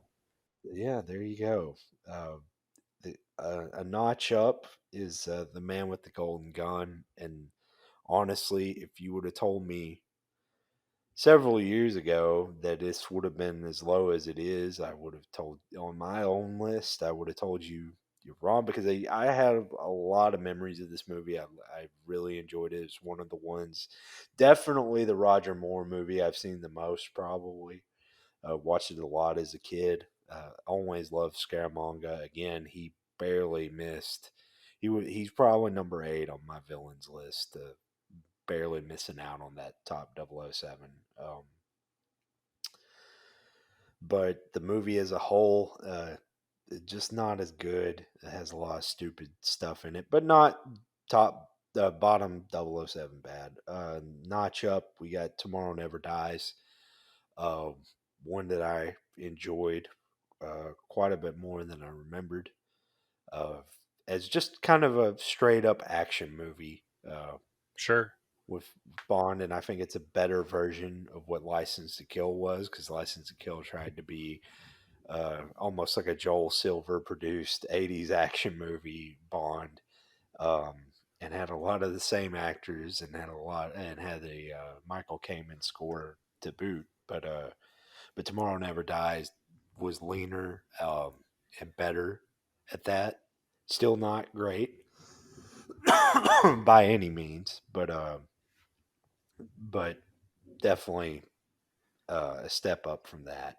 Doctor No, I feel the similar way to you. There are a lot of things I really enjoy about it. A great introduction to Bond, and Connery is just great out the gate. And Doctor No is a pretty good villain. Yeah. There's a lot of little things that do kind of get established for the other movies from Doctor No, but it's just a little uneven and a little too slowly paced at times. That not in a good way, not in a beneficial way. Diamonds Are Forever, a little higher for me, but again, it kind of comes from a nostalgia thing for me. For some reason, this was one of the Connery movies I watched the most, and I don't know why. Uh, it ended up being that way, but it just was. So I have a certain affinity for it, but it definitely in the middle. Um, it definitely has a lot of flaws. So I agree with that. It falls in the middle of the bunch. You Only Live Twice. Again, I think this one's a lot of fun. Very iconic. Has a lot of silliness to it, but that was just a lot of the vibe for the Connery films at that point. A few things kind of keep it from really taking off, but it is a blast. 12. This one's quite a bit higher for me. Quantum of Solace. I just remembered not caring for it that much. And then when I watched it for these reviews, it was the first time I had seen it in that since it maybe came out on DVD. Um, so a long time since we're talking DVD format. And, but I just really enjoyed it. And again, I think it's another attempt at a lean action movie, Bond, and I think this one is the superior one to the other two I just talked about. I think this one's a little bit leaner, a little bit tighter paced, has a lot of things that are uneven in it, but I just really do enjoy it as a kind of epilogue to Casino Royale, because that's essentially what it is. Number 11 is Spectre, first two-thirds of the movie. Fantastic, very um, a lot of intrigue, feeling like a From Russia with Love style slow burn Bond movie that takes a turn for the not so good at the end. The ending isn't the worst thing I've ever seen. Otherwise, it would be in the bottom 007. Um, but yeah, Spectre falls in there. Then on Her Majesty's Secret Service, I do have love for that one as well, but again, not as much. That one is definitely a divisive movie because I have a friend that's a big Bond fan. It's his least favorite one. Um, Wow. Yeah. yeah, absolutely does not care for it at all.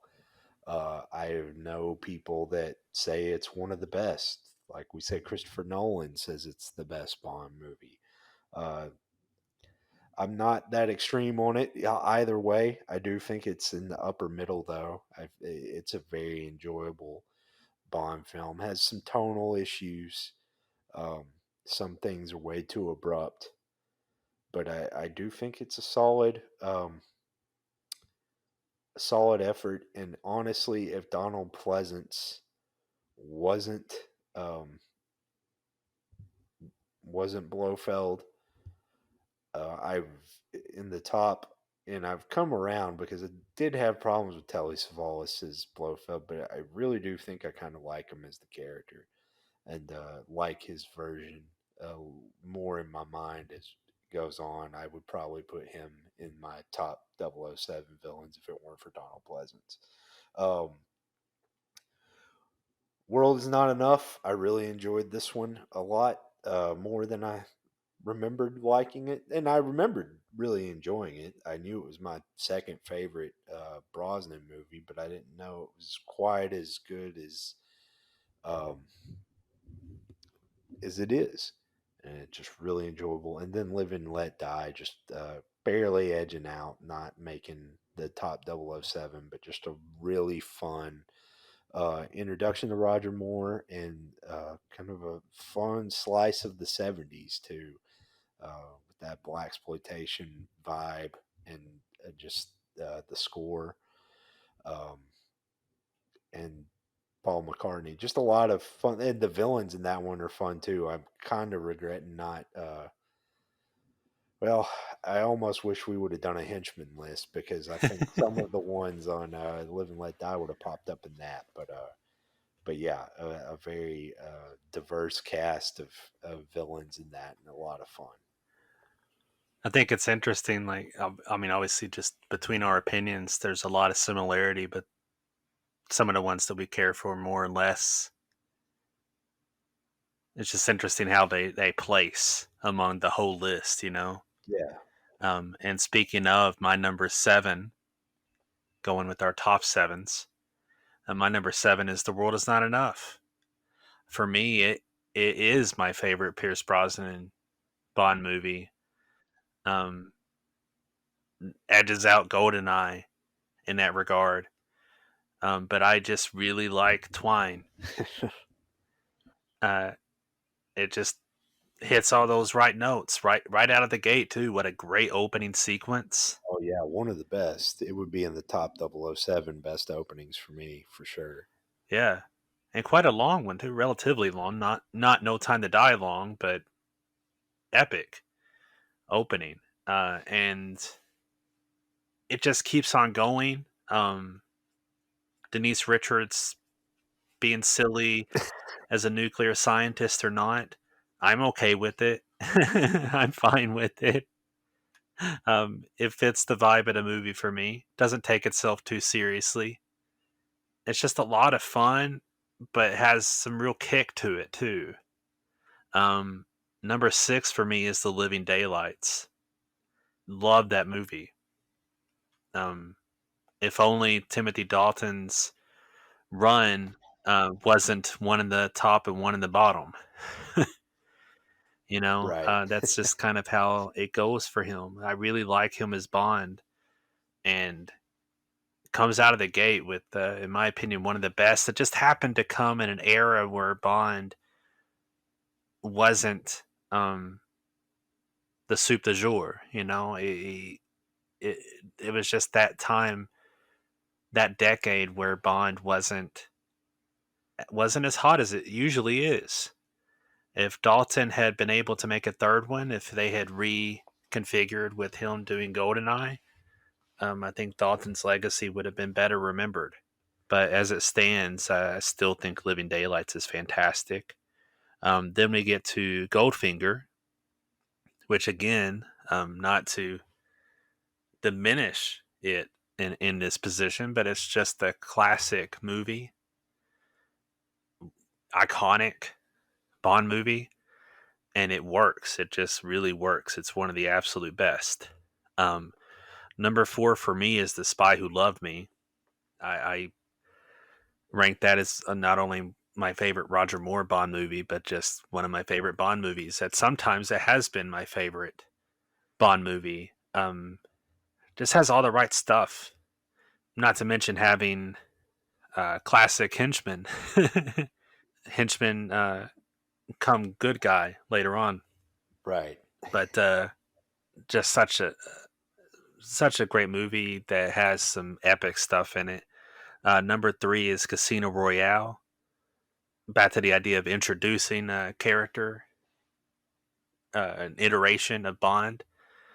Casino Royale is can you can you do a better introduction of somebody as Bond than that movie?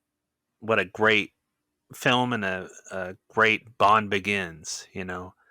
Um, From Russia with Love is my number two. Um, Speaking of movies that have been my number one at some point, From Russia with Love is just the most Alfred Hitchcockian of all the Bond movies. Yeah. um, in all the best ways too. In some ways, I love it because it's the villains are henchmen, you know, and at the same point, it doesn't feel slight. You had those as some of your top villains because even if you could consider them henchmen, they are just purely great villains.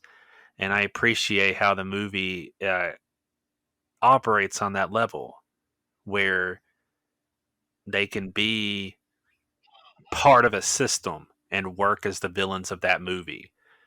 Uh, and then number one is Skyfall, um, which I appreciate in so many on so many levels. Really, it's just it's a. I mean, we talked so much about how the Craig run is so much about deconstruction, but I appreciate how that movie is deconstruction while also being so intimate about Bond and his relationship with that version of Ilm. And Judy Dench is incredible, and Silva is a fantastic villain, and blah blah blah blah blah. Like it's beautiful to look at, the most beautiful Bond movie, and not just beautiful for the sake of itself. Like it fits the movie dramatically. I absolutely love Skyfall.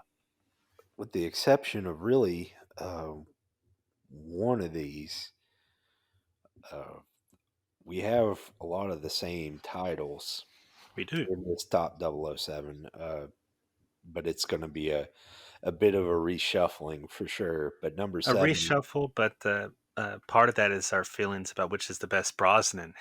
yeah, yeah, uh, yeah, for sure. But number seven is The Living Daylights, and this is one that I had seen before, but only maybe a couple of times, and it had been a long time since I had seen it, and it was refreshing to watch it again and to really get the.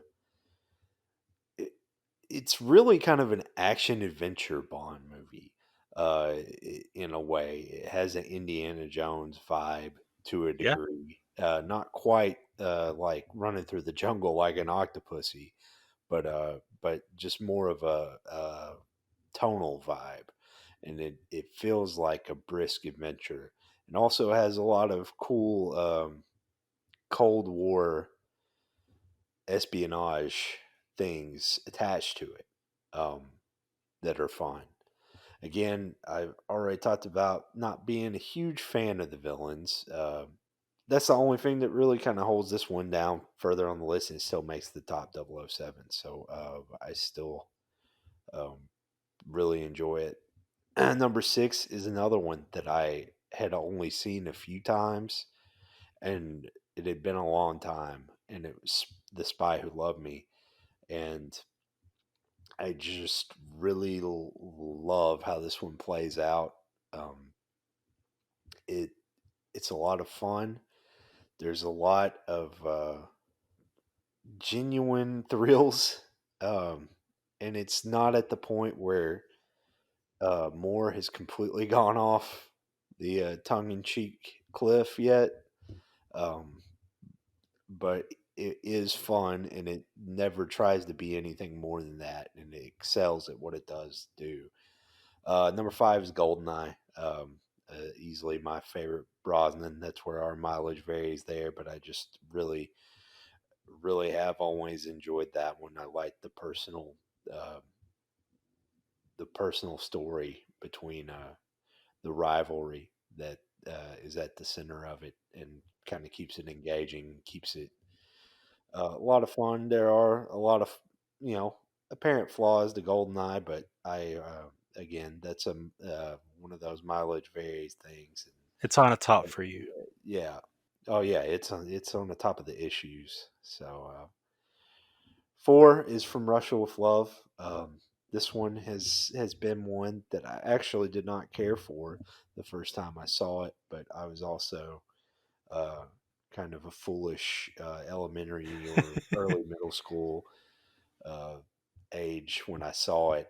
I watched it again when I was a little older and appreciated it much more. And every time I watch it, I like it a little bit more, and really enjoyed it this go around. So it definitely is near the top. Number three is Skyfall, and I think this might have some of the best action uh, in the whole series, and it has a lot of it. And a lot of it is very iconic. It's beautiful. Like you said pretty much everything when you put it at the top, and I concur with all of that. Two is Goldfinger, and for me, it's it was my number one for a long time. Uh, just the quintessential Bond movie. All the trappings, a lot of the tropes, a lot of things that are established for these movies came from this, and were arguably maybe never better. Um, in some ways, a lot of ways they did things differently and better along the way, but I think it's a classic for a reason, and just a lot of fun. I never get bored watching it. I've watched easily the Bond movie I've seen the most is Goldfinger. And number one is Casino Royale, and I think this for me was just exactly what I wanted from a Bond movie, but didn't know that's what I wanted all this time. I think Martin Campbell did Goldeneye, and he kind of had a stab at that. But there were obviously Goldeneye is not near as serious, but there's a pang of that in Goldeneye. There's a little more personality and intimacy to the story, but has a lot of the more ridiculous trappings that come with Bond. Casino Royale is very much stripped down, and while it does have a lot of action, especially front loaded, and again some of the best action too, it's great. The parkour scene is just amazing, um, but it's the intimacy and the tension between the characters that makes this one just absolutely ring true to me every time. Uh, Eva Green is amazing. Vesper Lynn, I don't think anyone does it better when it comes to Bond girls. Mhm. She's the cream of the crop, the best love interest that Bond ever had, because it actually was a believable and tragic love interest for him, and affects him completely, and does through his entire run. Lashif is amazing. Uh, Mads Mikkelsen, fantastic, and Craig was just so good as Bond. But I just feel like he was on. He kind of had that, all or nothing um, attitude. It's like you've got this one shot at being successful as Bond. It feels like a lot of these openers have that energy to it, and I think Casino Royale kind of takes the cake for being the best intro to Bond. I think to an actor's Bond, and um, yeah, just my favorite Bond movie, and has been uh, going on 15 years now.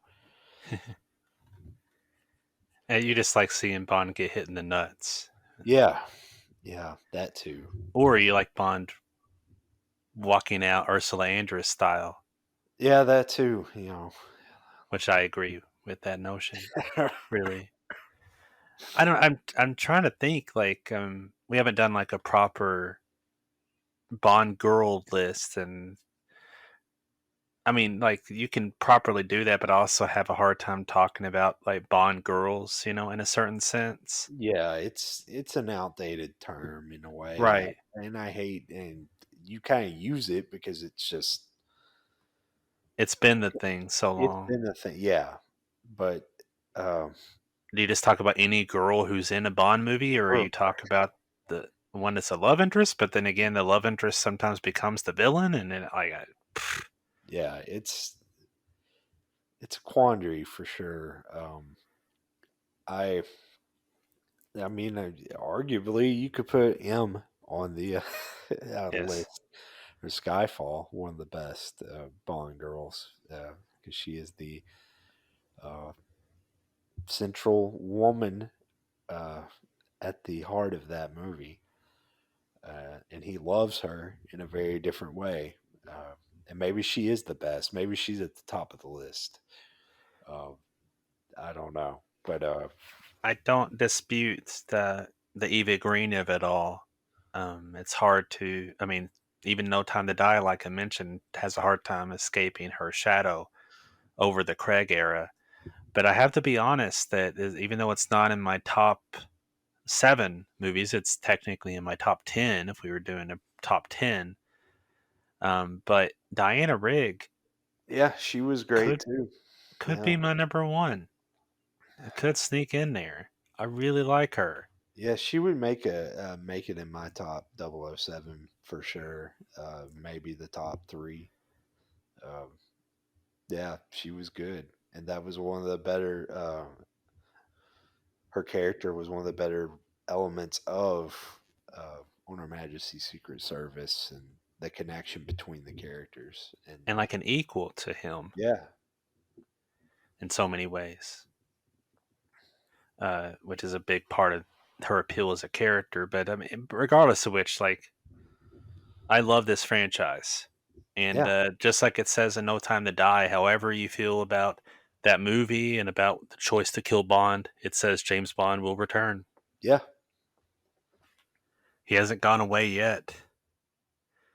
He will continue. And whenever there is a new Bond, I'll be curious to check out what new direction they go because there's so many ways they could go. I have no idea what they want to do with the franchise at this point, honestly.